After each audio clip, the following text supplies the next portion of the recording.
Good morning students, I am Keshav Trivedi. I am physics faculty at Vidyabh Institute and now I am going to give you demonstration class in physics subject. Okay? आज बेटा हम लोग 11th class का एक बहुत important और बहुत basic chapter demo class में ले रहे हैं, that is Newton's laws of motion. ये चैप्टर बहुत इंपॉर्टेंट चैप्टर है और किसी न किसी फॉर्म में ये हर जगह इन्वॉल्व होता है through out physics, that's why it's a very important chapter और इसको समझना बहुत इंपॉर्टेंट है। ठीक है, न्यूटन्स लॉज ऑफ मोशन में बेसिकली हम न्यूटन के द्वारा किए गए 3 लॉज की स्टडी करेंगे। ठीक है, मैं स्टार्ट कर रहा हूँ डेमो क्लास, आप लोग सुनते जाइए, बेसिक बातें करेंगे, उसके बाद हम कुछ एडवांस लेवल के क्वेश्चंस देखेंगे। I hope you will surely like this class. Okay, now listen me carefully. जो न्यूटन का सबसे पहला लॉ है वो ये था कि if net force on a body is 0 then acceleration must be 0। Listen me carefully, सुनते जाइए, आपको सब समझ में आएगा। अगर एक बॉडी पे नेट फोर्स 0 है तो एक्सेलरेशन मस्ट बी 0। इसका मतलब क्या है समझिएगा। सबसे पहले बेटा one thing I am sure कि अगर आप लोग 12th पास आउट है तो आपने 2 वर्ड्स अपने लाइफ में अपने फिजिक्स की स्टडी में ज़रूर सुनी होंगी। पहला वर्ड है स्केलर, दूसरा वर्ड है वेक्टर, है ना। स्केलर क्या होता है? वो फिजिकल क्वांटिटीज़।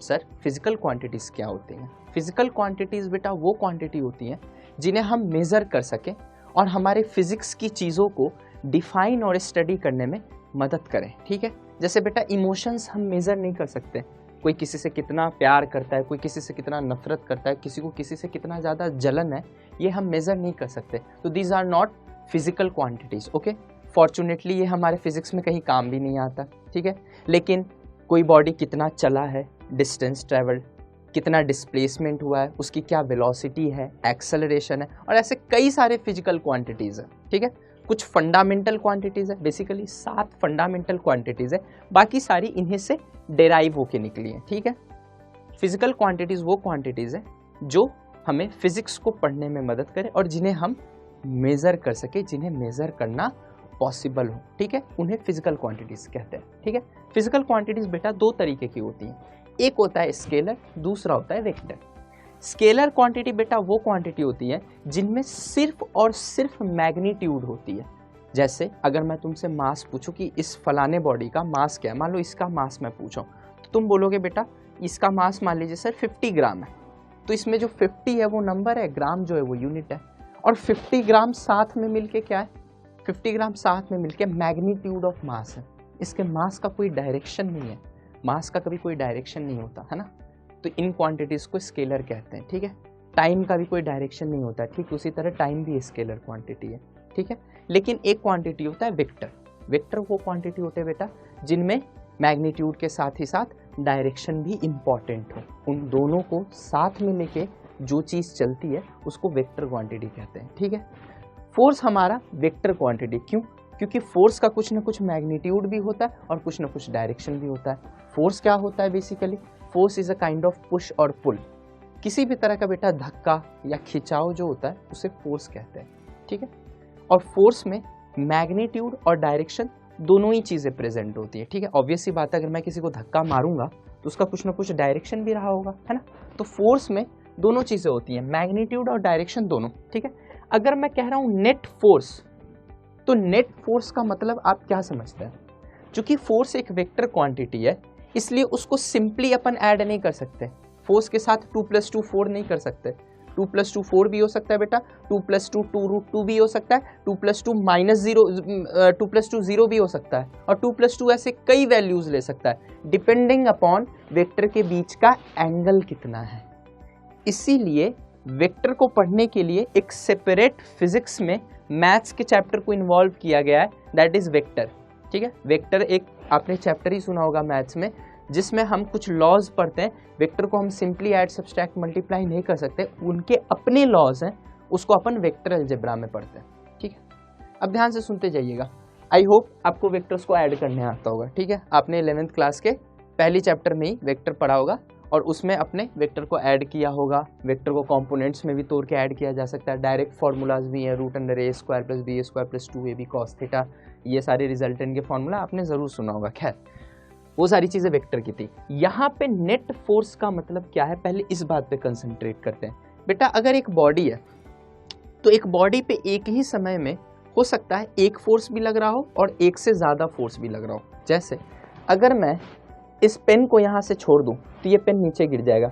अगर मैं आपसे पूछूं कि ये पेन क्यों नीचे गिर रहा है तो आपके पास इसका आंसर बहुत ऑब्वियसली होगा कि सर अर्थ ग्रेविटेशनल फोर्स लगा रहा है, जिसको हम लोग सिंपल भाषा में ग्रेविटी बोल देते हैं कि ग्रेविटी की वजह से सर ये नीचे गिर रहा है। ग्रेविटी क्या होता है सर?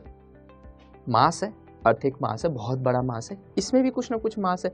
दो मासेस के बीच में लगने वाला फोर्स उनके मासेस की वजह से, दैट इज कॉल्ड ग्रेविटेशन, है ना। ये हमेशा अट्रैक्टिव इन नेचर होता है, ठीक है, हमें भी पता है ये सारी बातें, ठीक है। तो अगर इस पे फोर्स नीचे के डायरेक्शन में लग रहा है तो कौन सा फोर्स है? अभी फिलहाल जिस फोर्स की वजह से ये नीचे आ रहा है वो कौन सा फोर्स है? ग्रेविटेशनल फोर्स है सर।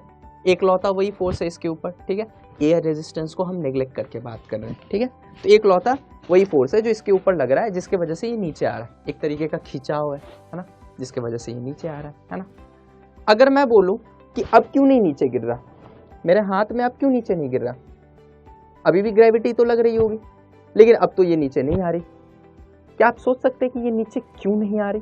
ऑब्वियस सी बात है, अर्थ इसे अट्रैक्ट जरूर कर रहा है लेकिन मेरा हाथ इसके ऊपर, इस बॉडी के ऊपर के डायरेक्शन में एक फोर्स लगा रहा है जो कि बराबर है ग्रेविटी के फोर्स के, ताकि ये दोनों फोर्स मिलके एक दूसरे को कैंसिल कर दें, ठीक है। बेसिकली ये दोनों फोर्स मिलके एक दूसरे को बैलेंस कर ले रहे हैं, इसलिए मेरा बॉडी न नीचे जा रहा है न ऊपर जा रहा है, रुका हुआ अपनी जगह पे। तो इस पॉइंट ऑफ टाइम पे इस बॉडी पे दो फोर्स है, एक जो अर्थ इस बॉडी पे नीचे के डायरेक्शन में लगा रही है और दूसरा जो मेरा हाथ इस बॉडी पे ऊपर के डायरेक्शन में लगा रहा है, और दोनों forces equal and opposite direction में, इसलिए बॉडी रुका हुआ है। सिंपल बात है, ठीक है। तो फोर्स हमेशा वेक्टर क्वांटिटी होता है और फोर्स को जो ऐड और सब्सट्रैक्ट करते हैं वो भी हम लोग वेक्टोरियली करते हैं। तो नेट फोर्स का मतलब यह है बेटा कि एक मोमेंट पे हो सकता है एक बॉडी पे कई सारे फोर्स लग रहे हो, उन सारे फोर्सेस का नेट, उन सारे फोर्सेस का वेक्टर सम, उन सारे फोर्सेस का रिजल्टेंट, उसको एफ नेट कहते हैं, ठीक है। नेट फोर्स कहते हैं अगर इसको फुल फॉर्म में बोला जाए तो, ठीक है। फोर्स नहीं कह रहा हूं मैं, नेट फोर्स कह रहा हूं। नेट फोर्स मतलब अगर एक बॉडी पे एक समय पे एक ही फोर्स लग रहा होगा तो वही एक लौता फोर्स जो है नेट फोर्स है, और अगर एक से ज्यादा फोर्सेस लग रहे होंगे तो सबका पहले वेक्टर सम करिए और वो जो फोर्स आएगी वो नेट फोर्स होगी, जिसको टोटल फोर्स, नेट फोर्स कुछ भी कह सकते हो, ठीक है। न्यूटन साहब का जो पहला लॉ था, उन्होंने ये कहा कि किसी बॉडी पे अगर नेट फोर्स जीरो है, मतलब सारे फोर्सेस मिलके कुछ इस तरीके का कोइंसिडेंस हुआ कि सारे फोर्सेस मिलके एक दूसरे को कैंसिल कर जाए, दो ही पॉसिबिलिटी, या तो सारे फोर्सेस मिलके एक दूसरे को कैंसिल कर जाए और या तो कभी उस पर कोई फोर्स लग ही नहीं रहा है। जब उस पर कोई फोर्स लग ही नहीं रहा है तो भी नेट फोर्स जीरो है, या तो फोर्सेस लग रहे हैं लेकिन इस तरीके से लग रहे हैं कि सारे फोर्सेस एक दूसरे को कैंसिल करके net effect, net force zero हो जा रहा है। तो अगर नेट फोर्स जीरो है, न्यूटन साहब का पहला लॉ क्या है कि अगर नेट फोर्स जीरो है तो एक्सेलरेशन जीरो होगा। This is compulsory, this is mandatory, ये होना जरूरी है। अगर नेट फोर्स जीरो है तो एक्सेलरेशन जीरो ही होगा, ये कंफर्म बात है और कोई दूसरी पॉसिबिलिटी नहीं है। अच्छा, मान लिया सर लॉ है, ठीक है, न्यूटन साहब का लॉ है, मान लिया इस बात को आपके, ठीक है। थोड़ी देर में मैं फील भी कराऊंगा इसे, ठीक है। एक्सेलरेशन जीरो है, सर एक्सेलरेशन क्या होता है, ठीक है। एक्सेलरेशन के लिए एक सिंपल भाषा में बात याद रखिएगा, acceleration is change in velocity per second. एक सेकेंड में आपकी वेलोसिटी कितने से चेंज होती है, इसी को एक्सेलरेशन कहते हैं। इससे ज़्यादा कुछ नहीं होता एक्सेलरेशन, ठीक है। आपकी वेलोसिटी आपने देखा होगा, अगर एक्सेलरेशन का फॉर्मूला आपने देखा होगा तो फाइनल माइनस इनिशियल वेलोसिटी आप करते हो, वो देता है आपको चेंज इन वेलोसिटी, कि आपका वेलोसिटी कितने से बदला, है ना, अपॉन टाइम इंटरवल। उससे क्या हो जाता है, डिवाइड होने के बाद वो ये आ जाता है कि एक सेकंड में आपकी वेलोसिटी कितनी से चेंज हो रही होगी, that is acceleration, okay.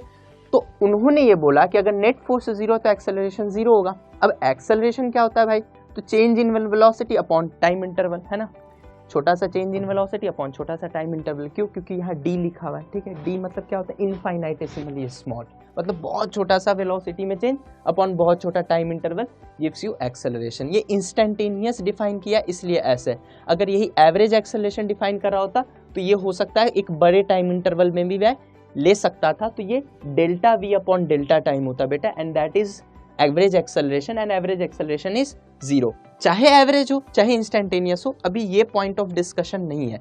Point of discussion ये है कि अगर एक्सेलरेशन 0 है, इसका मतलब change in velocity per second 0 है, मतलब पर सेकेंड मेरी वेलोसिटी बदल नहीं रही है। किसी भी चीज की अगर चेंज 0, इसका मतलब क्या होता है कि वो जैसा पहले था वैसा ही बाद है, उसमें कोई चेंज ही नहीं आया, है ना।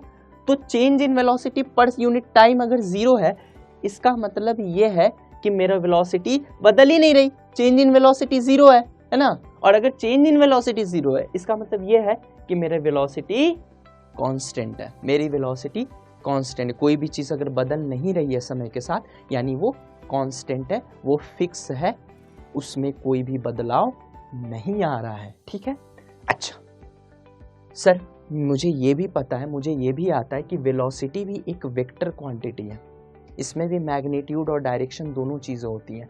तो अगर वेलोसिटी में भी वेक्टर क्वांटिटी है और ये भी, इसमें भी अगर मैग्नीट्यूड और डायरेक्शन दोनों होती है, तो इसके मैग्नीट्यूड पे भी चर्चा कर लेते हैं और इसके डायरेक्शन पे भी चर्चा कर लेते हैं। अगर मैं ये कह रहा हूँ कि वेलोसिटी मैग्नीट्यूड और डायरेक्शन दोनों के मिलने से बना है, तो दोनों में से कोई एक भी चीज़ अगर बदल गई तो वेलोसिटी बदल गया, क्योंकि दोनों का ही कंट्रीब्यूशन है ना इसमें। तो दोनों में से कोई एक भी चीज़ बदल गई तो वेलोसिटी बदल गया। और मैंने ये बोला है कि वेलोसिटी शुड रिमेन कांस्टेंट, मतलब वेलोसिटी बदल नहीं रही है, यानी ना इसकी मैग्नीट्यूड बदल रही है ना इसका डायरेक्शन बदल रहा है, दोनों ही चीज़ें कांस्टेंट है, ठीक है। अब हम न्यूटन्स फर्स्ट लॉ को थोड़ा समराइज करते हैं कि न्यूटन्स फर्स्ट लॉ ने क्या बोला। न्यूटन्स फर्स्ट लॉ ने ये बोला कि अगर किसी भी बॉडी पे नेट फोर्स 0 है, नेट फोर्स बार बार क्यों बोल रहा हूँ, क्योंकि एक फोर्स, दो फोर्स, तीन फोर्स हो सकता है, एक समय पे एक ही फोर्स लग रहा हो सकता है एक समय पे एक से ज़्यादा फोर्सेस भी लग रहा हो। मैं जब भी एनालिसिस करूंगा सारे फोर्सेस को एक साथ कंसीडर करके पहले उनका नेट निकालूंगा, और उनका जो नेट इफेक्ट होगा, अगर वो 0 है तो एक्सेलरेशन 0 होगा। एक्सेलरेशन 0 है मतलब चेंज इन वेलोसिटी नहीं है।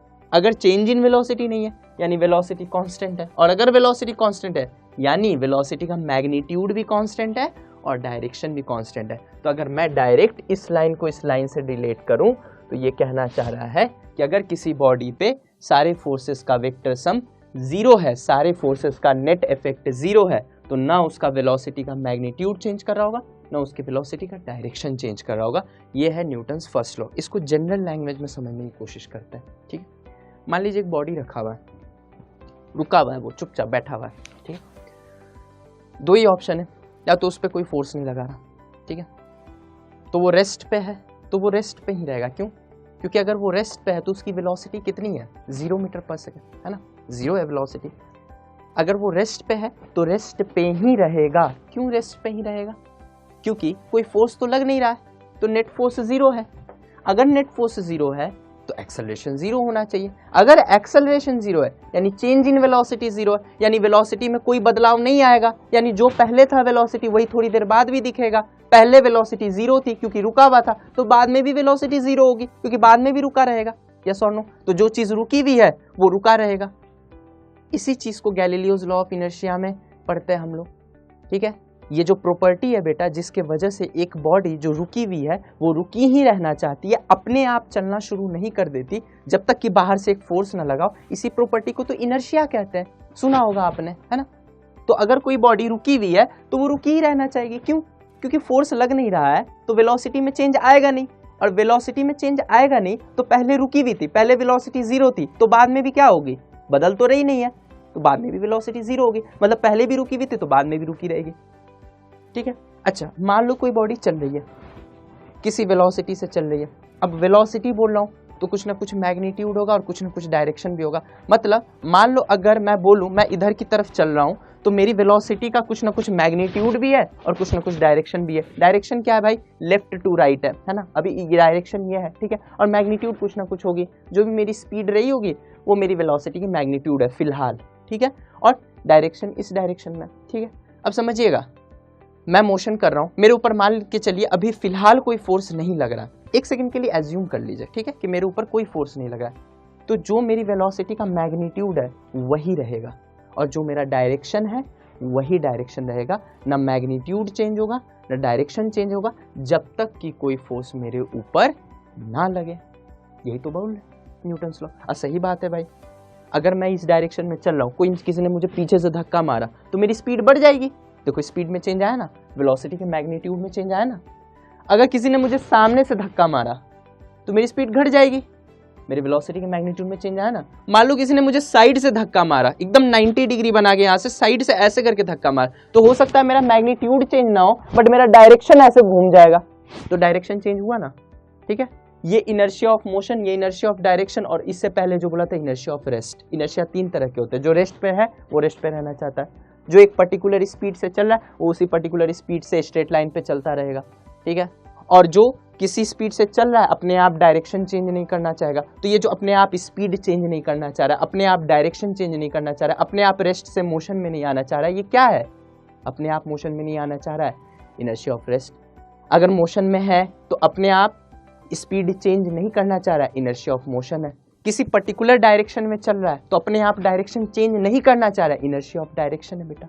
ठीक है, और अगर आपको करवाना ही है, आपने ठान लिया कि मैं तो चेंज करवा के रहूंगा, तो उसके लिए एक फोर्स लगाना पड़ेगा, और अगर फोर्स 0 है तो अपने आप चेंज नहीं होने वाला है। यही तो गैलीलियो का लॉ है, यही न्यूटन्स लॉ है, दोनों चीजें कंप्लीटली रिलेटेड है। अभी जो मैं इनर्शिया बोल रहा हूँ यही है गैलीलियोज लॉ ऑफ इनर्शिया, और ये न्यूटन्स लॉ से पूरी तरीके से रिलेट हो गया कि अगर आपने एक बॉडी पे टोटल फोर्स, नेट फोर्स 0 है अगर आपका बॉडी पे, तो ना वेलोसिटी का मैग्नीट्यूड चेंज होगा ना वेलोसिटी की डायरेक्शन चेंज होगी, अपने आप कुछ नहीं होगा जब तक कि आप एक फोर्स नॉन जीरो फोर्स ना लगाओ बाहर से। समझ में आया?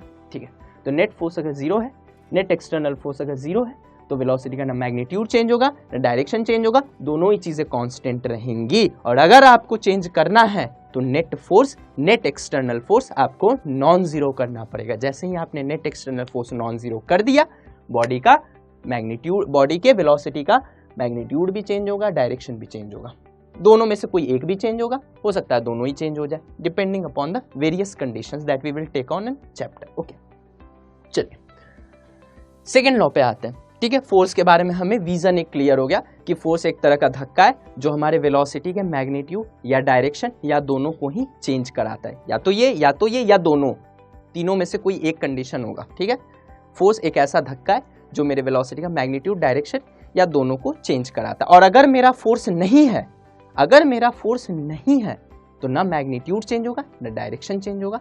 अगर बॉडी रुकी भी है तो रुकी रहेगी, चल रही होगी तो कांस्टेंट स्पीड से चलती रहेगी बिना डायरेक्शन चेंज किए, जब तक कि कोई फोर्स ना लगे। ठीक है, अब हम लोग सेकेंड लॉ पे आते हैं। अब आते हैं अपन सेकेंड लॉ पे। सेकेंड लॉ क्या कह रहा है? Net force is equal to rate of change of momentum. Newton साहब का जो सेकेंड लॉ था, पहला लॉ ने तो हमें ये समझाया कि फोर्स क्या होता है। एक तरीके से पहला लॉ डेफिनेशन ऑफ फोर्स है कि भाई फोर्स एक तरीके का धक्का है जिससे हमारी वेलोसिटी में चेंज आता है, may be change in velocity का magnitude, may be change in direction, may be change in both also. Okay, second law क्या है? अब क्वेश्चन ये उठता है कि ठीक है, फोर्स के बारे में एक क्लैरिटी आ गई कि फोर्स होता क्या है, बट अगला क्वेश्चन क्या होगा कि कितना फोर्स लग रहा है। अब एक चीज समझिए, फोर्स समझ में तो आ गया है कि क्या चीज होती, एक फेयर आइडिया हमें लग गया है, लेकिन हमें यह भी तो जानना जरूरी है, ऐसा तो है नहीं कि दुनिया की जितनी वस्तुएं हैं उन सब पे एक ही अमाउंट ऑफ फोर्स लग रहा है, ऐसा तो है नहीं।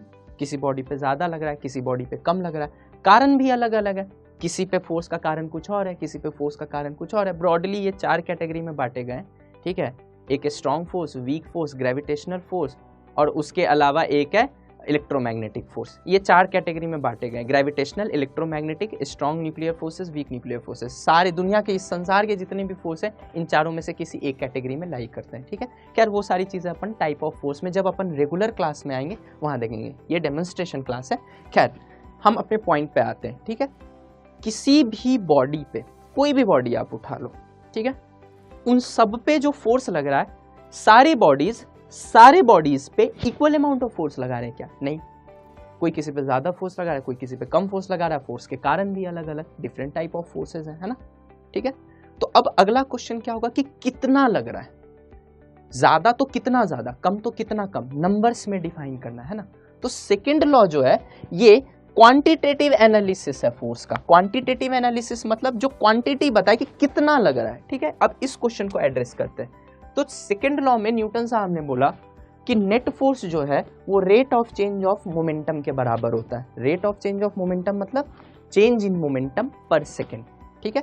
आप change in momentum by time interval करिएगा तो 1 सेकेंड में आपका मोमेंटम कितने से चेंज हो रहा होगा, यही क्या है, यही नेट फोर्स है, ठीक है। Net force is rate of change of momentum. अब कुछ बच्चों को लग रहा होगा सर मोमेंटम क्या होता है। बेटा momentum is basically total quantity of motion contained in a body, ठीक है। अब ये कैसे है, क्या है, इस चीज को हम फर्दर रेगुलर क्लासेस में लेंगे। फिलहाल मोमेंटम को समझने के लिए आपको एक मैं प्रिसाइज बात बता देता हूं यहाँ पे साइड में कि momentum is mass into velocity, ठीक है। मोमेंटम एक वेक्टर क्वांटिटी है बेटा, ये मास इनटू वेलोसिटी होती है। इसका जो डायरेक्शन है वो वेलोसिटी के डायरेक्शन में होता है और जो इसका मैग्नीट्यूड है वो मास और वेलोसिटी के मैग्नीट्यूड के प्रोडक्ट के बराबर होता है, ठीक है। यही है मोमेंटम, ठीक है। मोमेंटम बेसिकली ये बताता है कि आपका बॉडी जो है वो कितना ज़्यादा इम्पैक्ट क्रिएट कर सकता है, इस चीज़ का मेजर मोमेंटम है। तो जितना ज़्यादा क्वांटिटी ऑफ मोशन होगा उतना ही ज़्यादा इम्पैक्ट क्रिएट होगा, ठीक है। खैर अभी फिलहाल हम समझते हैं मोमेंटम को मास इनटू वेलोसिटी, ठीक है। आपने सुना भी होगा momentum is mass into velocity, ठीक है। अब rate of change of momentum कह रहे हैं, यानी मोमेंटम की जगह मैं मास इनटू वेलोसिटी पुट कर सकता हूं, ठीक है।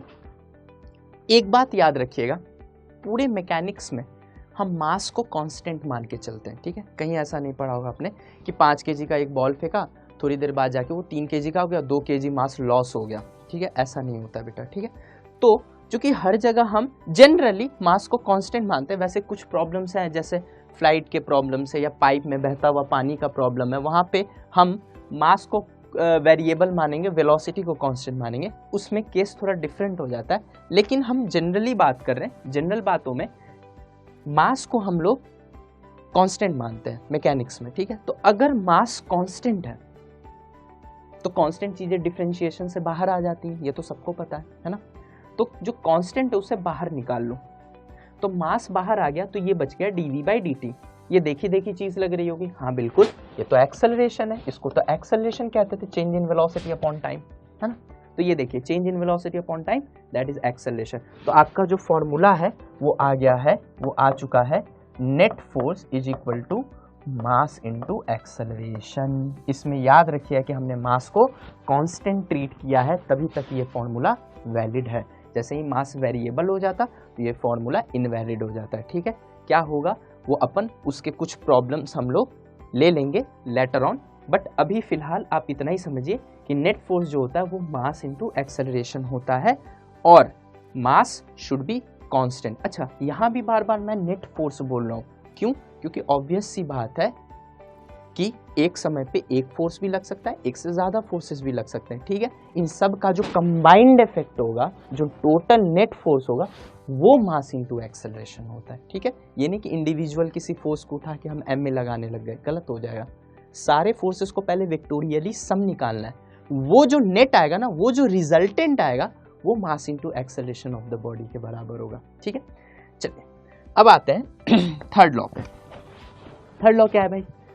सबको पता होगा, एक 6 क्लास के बच्चे से भी जाके पूछो, या तो एक फेमस कोट भी हो गया, for every action there is equal but opposite reaction, है ना। तो क्या है भाई ये for every action there is equal and opposite reaction, ठीक है। समझते हैं। यहाँ सबसे पहले 2 चीज आप समझ लीजिए कि ये जो एक्शन और रिएक्शन है ये फोर्सेज हैं, ठीक है। ये रिएक्शन कोई केमिकल रिएक्शन या कोई दूसरी चीज नहीं है, ये एक्शन और रिएक्शन में फोर्सेस को ही बोल रहा हूँ, ठीक है। For every action there is equal but opposite reaction. इसको समझने के लिए एक एग्जाम्पल लेना बहुत ज़रूरी है, ठीक है।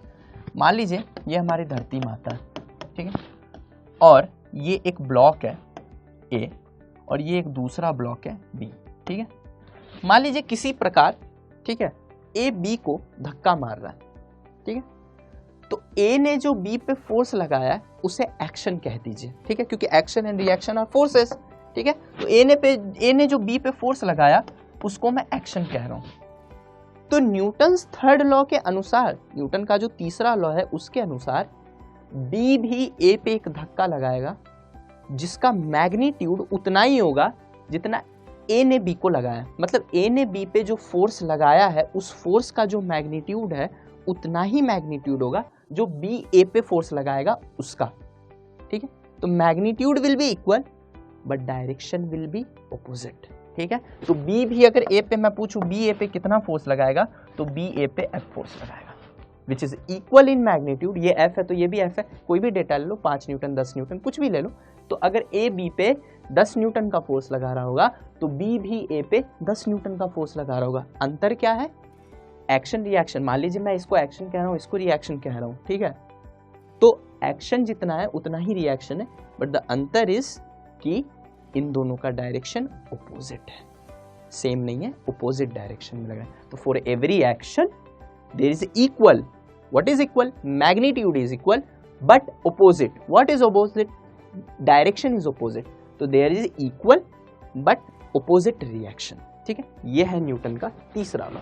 ठीक है, अच्छा इसके बारे में कुछ खास बातें मैं आपसे करना चाहता हूँ। ठीक है, इतना तो सबको आता है। ठीक है, पहली बात, मुझे अपने बचपन में बड़ा एक कंफ्यूजन होता था कि मान लीजिए ये एक बॉडी है सी।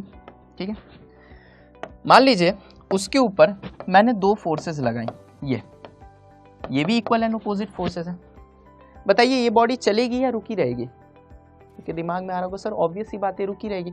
मान लो मुझे कोई इस डायरेक्शन में खींचे और उतने ही फोर्स से मुझे इस डायरेक्शन में खींचे, तो ऑब्वियस सी बात है ये दोनों फोर्स मिलके एक दूसरे को कैंसिल कर दे रहे हैं, एक दूसरे को बैलेंस कर दे रही है। मैं तो चुपचाप यहाँ खड़ा दिखूंगा तुम्हें, है ना। अगर दोनों इक्वल फोर्स से खींच रही हैं तो मैं तो बीच में ही दिखूंगा। हाँ, कोई ज्यादा तेज खींच दिया, कोई ज्यादा फोर्स से खींच दिया तो उसकी तरफ भाग जाऊंगा। लेकिन अगर बिल्कुल इक्वल फोर्स है और ऑपोजिट इन डायरेक्शन है तो बैलेंस कर लेंगे, एक दूसरे को कैंसिल कर दे रहे। F plus minus F is equal to 0, तो नेट फोर्स 0 है तो एक्सेलरेशन भी 0 ही होना है। एक्सेलरेशन 0 मतलब रुका हुआ था पहले, बाद में भी रुका रहूंगा। क्यों? क्योंकि दोनों फोर्स लग तो रहे हैं लेकिन दोनों मिलकर चूंकि एक दूसरे को कैंसिल कर दे रहे हैं, इसलिए दोनों का होना ना होना बराबर है। समझ में आ रहा है? उसी तरीके से ये रुका हुआ है, तो यहाँ तो इक्वल एंड अपोजिट फोर्स एक दूसरे को कैंसिल कर दिए, तो यहाँ पे इक्वल एंड अपोजिट फोर्स एक दूसरे को कैंसिल क्यों नहीं करता है? डिफरेंस है बेटा। यहाँ पे जो सबसे बड़ा डिफरेंस और सबसे बड़ा मिस्टेक बच्चे करते हैं वो ये है कि यहाँ पे एक चीज ऑब्जर्व नहीं कर पाते कि यहाँ पे जो फोर्स लग रहा है वो एक ही बॉडी पे लग रहा है। ठीक है, एक ही बॉडी पे 2 इक्वल एंड अपोजिट फोर्स लग रहे हैं, जबकि यहाँ जो इक्वल एंड अपोजिट फोर्स है बेटा ये एक बॉडी पे नहीं लग रहे हैं, ये 2 डिफरेंट बॉडीज पे लग रहे हैं। ए ने जो बी पे फोर्स लगाया है, ये ब्लू वाला, ए ने जो बी पे फोर्स लगाया है उसका जो भी असर होगा वो बी झेलेगा। उसी तरीके से बी जो ए पे लगा रहा है उसका जो भी इफेक्ट होगा, जो भी असर होगा वो ए झेलेगा। एक ही बॉडी पे अगर 2 इक्वल एंड अपोजिट फोर्स लग रहे होते तो कैंसिल होते हैं, लेकिन अगर 2 इक्वल एंड अपोजिट फोर्स अलग अलग बॉडीज पे लग रहे हैं तो जो जिस पे लग रहा है उसका इफेक्ट वो झेलेगा, ये दोनों एक दूसरे को कैंसिल नहीं करते हैं। तो अगर मैं इनका फ्री बॉडी डायग्राम बनाऊं, तो ए पे इस डायरेक्शन में एफ लग रहा है और बी पे इस डायरेक्शन में लग रहा है। फ्री बॉडी डायग्राम क्या होता है सर? कुछ नहीं होता, सिंपल सी बात है, ये पूरे को हम सिस्टम कह सकते हैं। ठीक है, क्योंकि इसमें 2 बॉडीज हैं। ठीक है, बॉडीज को अलग अलग करके उन पे फोर्सेस की स्टडी, दैट इज बॉडी को सिस्टम से फ्री करो, उसके बाद उन पे फोर्सेस का डायग्राम बनाओ। ठीक है, तो ए पे इधर लग रहा है, बी पे उधर लग रहा है, जो बी पे लग रहा है उसका असर बी झेलेगा, जो ए पे लग रहा है उसका असर ए झेलेगा। एक ही बॉडी पे इक्वल एंड अपोजिट लग रहे होते, तो कैंसिल होते, लेकिन एक ही बॉडी पे इक्वल एंड अपोजिट नहीं लग रहे हैं, 2 अलग अलग बॉडीज पे लग रहे हैं, इसलिए कैंसिल नहीं होता है। Since the 2 forces are acting on 2 different bodies, that's why they don't cancel each other. Okay, ये तीसरा पॉइंट।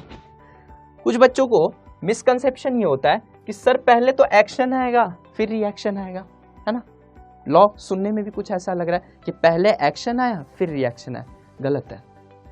एक्शन और रिएक्शन बेटा साइमल्टेनियस इफेक्ट्स हैं, मतलब साइमल्टेनियसली अकर होता है, मतलब जैसे ही एक्शन आया वैसे ही रिएक्शन भी आ गया, जैसे ही एक्शन गया वैसे ही रिएक्शन भी गया, न एक मोमेंट पहले न एक मोमेंट बाद।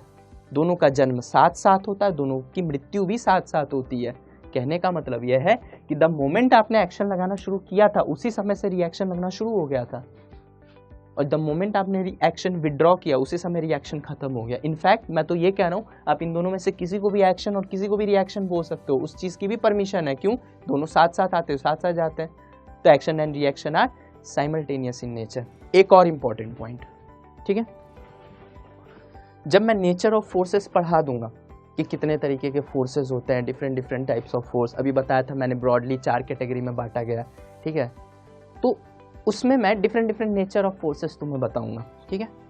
एक बात हमेशा याद रखना कि एक्शन और रिएक्शन कभी डिफरेंट नेचर के नहीं हो सकते।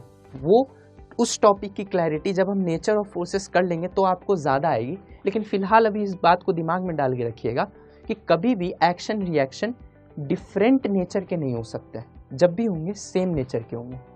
जैसे ये नहीं हो सकता कि एक्शन जो है ग्रेविटेशनल इन नेचर है और रिएक्शन जो है इलेक्ट्रोमैग्नेटिक फोर्स इन नेचर है, ऐसा नहीं हो सकता बेटा, ठीक है। जब भी एक्शन और रिएक्शन होंगे दोनों सेम नेचर के होंगे, इस चीज़ को हमेशा याद रखिएगा, ठीक है। ये न्यूटन के 3 लॉ थे और इसके बाद अपन कुछ क्वेश्चंस करने जा रहे हैं, उस क्वेश्चंस को मैं ड्रॉ कर रहा हूँ।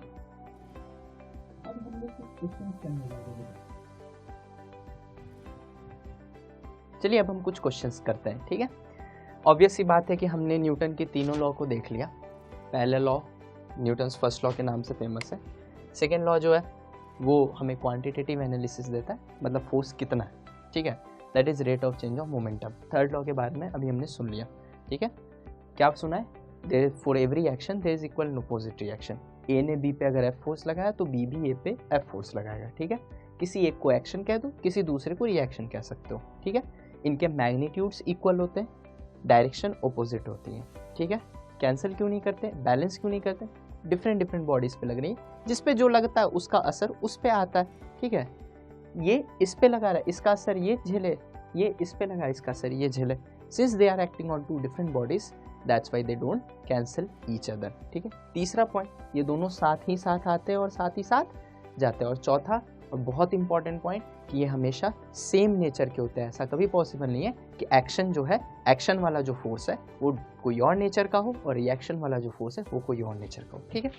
अब कुछ क्वेश्चंस करते हुए, ये क्वेश्चन हमारे सामने, ऐसे क्वेश्चंस आपने कई बार देखे होंगे, ठीक है। इसमें डिफरेंट डिफरेंट ब्लॉक्स को मैंने एक स्ट्रिंग के मदद से अटैच कर रखा है। स्ट्रिंग क्या होता है बेटा? धागा, ठीक है। बहुत हल्का होता है बट स्ट्रांग होता है ताकि टूटे ना, है ना, ठीक है। तो ये हल्के हल्के धागे से मैंने इन चारों ब्लॉकों को अटैच कर रखा है, ठीक है। ये डिफरेंट डिफरेंट थ्रेड्स है, ओके। अब ध्यान से देखिएगा बेटा, इधर से मैं 200 न्यूटन का फोर्स लगा रहा हूँ और उधर से मैं 100 न्यूटन का फोर्स लगा रहा हूँ। फोर्स का यूनिट न्यूटन होता है क्योंकि न्यूटन साहब ने बहुत काम किया था इसमें, ठीक है। अब मैग्नीट्यूड ऑब्वियस सी बात है, इसका ज़्यादा है उसका कम है, तो एक बच्चा भी बता देगा कि पूरा का पूरा सिस्टम जो है, चारों ब्लॉक का जो सेट है वो इस डायरेक्शन में आगे जाएगा। बहुत ऑब्वियस सी बात है, ठीक है, कि क्योंकि वो फोर्स ज़्यादा है, ये फोर्स कम है, तो जिधर फोर्स ज़्यादा है उधर की तरफ ही चारों के चारे बॉडी उधर की तरफ ही एक्सेलरेट करेंगे, उधर की तरफ उनमें कुछ ना कुछ वेलोसिटी आएगी, ठीक है। पहले तो चारों रुके हुए थे, ठीक है। अब इसमें कुछ गौर करने वाली बातें हैं, ठीक है, एक एक करके मैं सब पे आता हूँ, ठीक है। चूंकि ये चारों ब्लॉक्स थ्रेड से अटैच्ड है, तो ऐसा तो हो नहीं सकता है कि कोई एक ब्लॉक चलने लग जाए और दूसरा ब्लॉक रुका रहे, ऐसा पॉसिबल नहीं है। क्यों? क्योंकि चूंकि चारों थ्रेड से अटैच्ड है, तो अगर चलेंगे तो साथ साथ और रुकेंगे तो साथ साथ, ठीक है। जैसे एक मेट्रो में या एक ट्रेन में डिफरेंट डिफरेंट जो डब्बे होते हैं, बोगीज होती हैं, ऐसा तो होता नहीं है ना कि एक बोगी आगे निकल गई दूसरी बोगी पीछे रह गई, ऐसा तो होता नहीं, जब तक कि वो टूटे ना, उनके बीच का जो लिंक है ना। उसी तरह से इन डिफरेंट डिफरेंट ब्लॉक्स के बीच में जो लिंक है वो थ्रेड है। तो अगर मैं ये मान के चल रहा हूँ कि थ्रेड स्ट्रॉन्ग है और टूट नहीं रही है, तो जब भी चलेंगी चारों साथ साथ चलेंगी और रुकेंगी तो चारों साथ ही साथ रुकेंगी, ठीक है। अच्छा, चारों की स्पीड भी बढ़ेगी तो साथ साथ, स्पीड घटेगी तो साथ साथ, ओके। जितने से 3 kg की स्पीड बढ़ेगी उतने से ही 4 kg की स्पीड बढ़ेगी, उतने से ही 1 की बढ़ेगी, उतने से 2 की बढ़ेगी और उतने ही टाइम में बढ़ेगी। ऐसा नहीं होता कि 3 kg की स्पीड ज़्यादा बढ़ गई और 4 kg की स्पीड कम बढ़ रही है। क्यों? क्योंकि फिर 3 kg आगे जाना चाहेगा, 4 kg पीछे रह जाएगा, ठीक है, और धागा टूट जाएगा। और अगर धागा नहीं टूट रहा है, इसका मतलब है कि जो 3 kg की स्पीड में इंक्रीमेंट आया, वही 4 kg की स्पीड में भी इंक्रीमेंट आएगा, वही इसके मतलब चारों की स्पीड साथ साथ बढ़ेगी, चारों की स्पीड साथ साथ घटेगी, जो टाइम लग रहा है वो भी सेम होगा। ठीक है, तो अगर मैं इसको एक सिंपल भाषा में बोलूं तो 1 सेकेंड में जो चेंज इन वेलोसिटी आएगी वो चारों की सेम आएगी। Change in velocity per second would be same for all the blocks. Why? Because they all are connected with a thread, with the respective threads. That's why acceleration will be same in all the blocks. तो all the blocks में जो acceleration है बेटा, all the blocks में जो acceleration है वो same होगी और वही individual blocks की भी acceleration होगी। चारों ब्लॉक की जो acceleration होगी वो same होगी। ठीक है, अलग अलग ब्लॉक की जो चारों की acceleration है वो same होगी और वही पूरे सिस्टम का भी acceleration होगा। ठीक है, अगर चारों को मैं एक साथ कंसीडर करूँ तो वही पूरे सिस्टम का भी acceleration होगा। ठीक है, अब ध्यान से देखिएगा इस बात को। इस डायरेक्शन में जो फोर्स लग रहा है वो ज़्यादा है, इस डायरेक्शन में जो फोर्स है वो कम है। ठीक है, ऑब्वियस सी बात है, चारों की चारी बॉडी इधर की तरफ एक्सेलरेट होंगी। Okay, now listen carefully. Okay, सबसे पहले हम इसको जेनरिक वे से देखते हैं। ठीक है, पहले एक एक बॉडी पे हम लोग फोर्स की स्टडी करेंगे। ठीक है, इनको हम किस चीज़ से कनेक्ट किए? धागे से कनेक्ट किए। ठीक है, आप हमेशा याद रखिएगा, किसी भी चीज़ को अगर हम धागे से कनेक्ट किए हुए हैं और अगर उसके बाद खींचते हैं तो एक फोर्स अपीयर होता है, उसको टेंशन कहते हैं। ठीक है, कैसे होता है, क्या होता है वो अभी हम समझेंगे। हम इन सारे ब्लॉक्स को चूंकि धागे से कनेक्ट कर रखे हैं तो यहाँ पे एक और गौर करने वाली बात है, इस बात को ध्यान से समझिएगा। मान लीजिए किसी चीज़ को मैं धागे से या रोप से बांध के खींच रहा हूँ, थ्रेड हो, स्ट्रिंग हो या रोप हो, बांध के खींच रहा हूँ, तो धागे में या रस्सी में एक तनाव आ जाती है बेटा, एक टाइटनेस आ जाती है। ठीक है, इस टाइटनेस की वजह से ये दोनों एंड्स पे फोर्स लगा रहा होता है, उस फोर्स को टेंशन फोर्स कहते हैं। ठीक है, टेंशन का हिंदी मतलब तनाव होता है, तो ऑब्वियस सी बात है उसके वजह से आने वाला फोर्स टेंशन फोर्स कहलाता है। क्योंकि धागा तन जाती है इसीलिए इस फोर्स का नाम भी टेंशन रख दिया। ठीक है, क्यों तनती है? सीधी बात है, अगर आप किसी चीज़ को पकड़ के खींच रहे हो धागे की मदद से तो दो ही ऑप्शन है, या तो वो चीज़ खिंचाएगी या धागा टूट जाएगा, है ना। आप समझिएगा धागा को तनना क्यों पड़ता है, क्योंकि जैसे ही आपने फोर्स लगाना शुरू किया, एक एंड से धागा वहां बंधा हुआ और एक एंड को मैं पकड़ रखा हूं। अब जैसे ही मैंने फोर्स लगाना शुरू किया तो धागा के जो मॉलिक्यूल्स है वो आपस में एक दूसरे को खींचना स्टार्ट करेंगे ना। क्यों? क्योंकि अगर वो नहीं खींचेंगे, वो सफिशिएंट फोर्स नहीं लगा पाएंगे तो धागा ही टूट जाएगा। तो ये जो धागे में एक फोर्स अपीयर हो गया है, इस फोर्स को टेंशन कहते हैं। जैसे मान लीजिए मैं एक थ्रेड हूँ, मुझे इस एंड से पकड़ के कोई खींच रहा है और मुझे इस एंड से पकड़ के भी कोई खींच रहा है, तो मेरे पास दो ही ऑप्शन है, या तो मैं इधर से फट जाऊंगा और एक पार्ट इसके पास जाएगा और एक पार्ट इसके पास जाएगा, या अगर मुझे बचा रहना है, अगर मेरे मॉलिक्यूल्स आपस में एक दूसरे को अट्रैक्ट कर रहे हैं और मैं टूट नहीं पा रहा हूँ, इसका मतलब क्या है कि मैं इन दोनों को अपनी तरफ खींच रहा हूँ, है ना, मेरे मॉलिक्यूल्स खींच रहे होंगे एंड दैट फोर्स इसके वजह से मेरी बॉडी स्टिफ हो जाएगी, मेरी बॉडी टाइट हो जाएगी। उसी तरीके से धागा भी टाइट हो जाता है और इस फोर्स को टेंशन कहते हैं। ठीक है, ये हमेशा स्ट्रिंग के अलोंग लगता है और ये हमेशा अवे फ्रॉम द बॉडी होता है। ठीक है, बॉडी से हमेशा अवे लगता है। ठीक है, और स्ट्रिंग के अलोंग लगता है। ठीक है, ऐसा नहीं कि धागा ऐसे और टेंशन ऐसे लगा देना, नहीं, हमेशा धागे के अलोंग लगता है। क्यों? क्योंकि टेंशन का कारण कौन है? धागा का होना। तो जिधर धागा होगा वहीं तो टेंशन होगा, है ना। ठीक है, तो टेंशन मैं चारों थ्रेड्स पे, तीनों थ्रेड्स पे लिख देता हूँ अलग अलग। ऑब्वियस सी बात है, तीनों थ्रेड्स अलग अलग है तो उनमें टेंशन भी अलग ही अलग मान के चलता हूँ। तो बॉडी से अवे इसमें टेंशन T1 मान लेता हूँ मैं, क्योंकि ये धागा नंबर 1 है इसलिए टेंशन T1 मान लेता हूँ। और हमेशा बॉडी से अवे लगता है। Tension is always a pulling force. Tension धागे से बांध के आप किसी को धक्का नहीं दे सकते हो, खींच जरूर सकते हो। धागे से धक्का दोगे वो तो ढीला पड़ जाएगा, है ना, खींच जरूर सकते हो। इसलिए tension is always a pulling force and it always acts away from the body. Body से हमेशा दूर जाते हुए टेंशन दिखेगा। ठीक है, यहाँ पे टेंशन कैसे हो जाएगा? T2, यहाँ धागा में टेंशन T3। ठीक, ये टेंशन है। ठीक है, अब हम अलग अलग बॉडीज पे एनालिसिस करते हैं तरीके से। ठीक है, सबसे पहले हम 3 kg बॉडी को देखते हैं। सबसे पहले हम 3 kg बॉडी को देखते हैं। इस मेथड को बेटा कहते हैं FBD बना के एनालिसिस करना। ठीक है, सबसे पहले हम 3 kg बॉडी को देखते हैं। 3 kg पे इधर के डायरेक्शन में जो फोर्स लग रहा है वो 200 न्यूटन और इधर के डायरेक्शन में जो फोर्स लग रहा है वो T1 है ना। कुछ बच्चे गलती क्या करते हैं कि इधर के डायरेक्शन में अगर उनसे फोर्स पूछो तो वो 100 न्यूटन बताने लग जाते हैं। नहीं, 100 न्यूटन तो बेटा 2 kg पे लग रहा है ना, उसे 3 kg की कोई आंखें थोड़ी निकली हुई है कि वो ऐसे झांक के देख सकता है कि 100 न्यूटन लग रहा है। उसे तो ये वाला फोर्स महसूस हो रहा है ना जो धागे की वजह से लग रहा है। ये तो नॉन लिविंग थिंग है भाई, ये कोई खड़ा हो गया ऐसे थोड़ी देख लेगा कि सबसे उधर जो फोर्स लग रहा है वो 100 न्यूटन लग रहा है। उसको थोड़ी पता है, उसको जो महसूस हो रहा है वो तो वही फील करेगा ना, और वही इफेक्ट करेगा उसके मोशन को, है ना। उधर से 200 लग रहा है, इधर से क्या लग रहा है, T1 लग रहा है। किसके वजह से लग रहा है, थ्रेड के वजह से लग रहा है। अब वो T1 क्यों आया, T2 क्यों आया, T3 क्यों आया, उससे मुझे मतलब नहीं है। जिस बॉडी को देख रहे हो उसको सिस्टम से फ्री करो और उस पे जो फोर्सेस लग रहे हैं उसकी एनालिसिस करो। इधर से लग रहा है 200 न्यूटन, इधर से लग रहा है T1, ठीक है। ऑब्वियस सी बात है, चूंकि पूरा सिस्टम इधर जा रहा है तो 3 kg भी इधर जा रहा है, सारी बॉडीज इधर जा रहे हैं, ठीक है। तो ऑब्वियस सी बात है 200 बड़ा होगा, T1 छोटा होगा, ठीक है। एक्सेलरेशन किधर की तरफ होगा, इधर की तरफ होगा, ए एक्सेलरेशन होगा। पहले ही मान के चल रहे हैं कि चारों की एक्सेलरेशन सेम है। मानना क्या है, ऑब्वियस है ना। तो चारों की एक्सेलरेशन सेम है, वही सिस्टम की एक्सेलरेशन और उसकी वैल्यू ए मान के चल रहे हैं, ठीक है। हमने एक फॉर्मूला पढ़ा था, net force is equal to mass into acceleration. Force नहीं, नेट फोर्स, ठीक है। इस बॉडी पे दो फोर्स लग रहा है, एक 200 एक T1। अगर मुझसे कोई नेट पूछता है तो मैं बड़े वाले में से छोटे वाले को घटा दूंगा। क्यों, मैग्नीट्यूड अलग अलग है, डायरेक्शन अपोजिट है। तो डायरेक्शन अपोजिट है तो बड़े वाले में से छोटे वाले को घटा दो, एक को प्लस मानोगे तो दूसरा वाला माइनस हो जाएगा, है ना। डायरेक्शन अपोजिट है ना, ठीक है।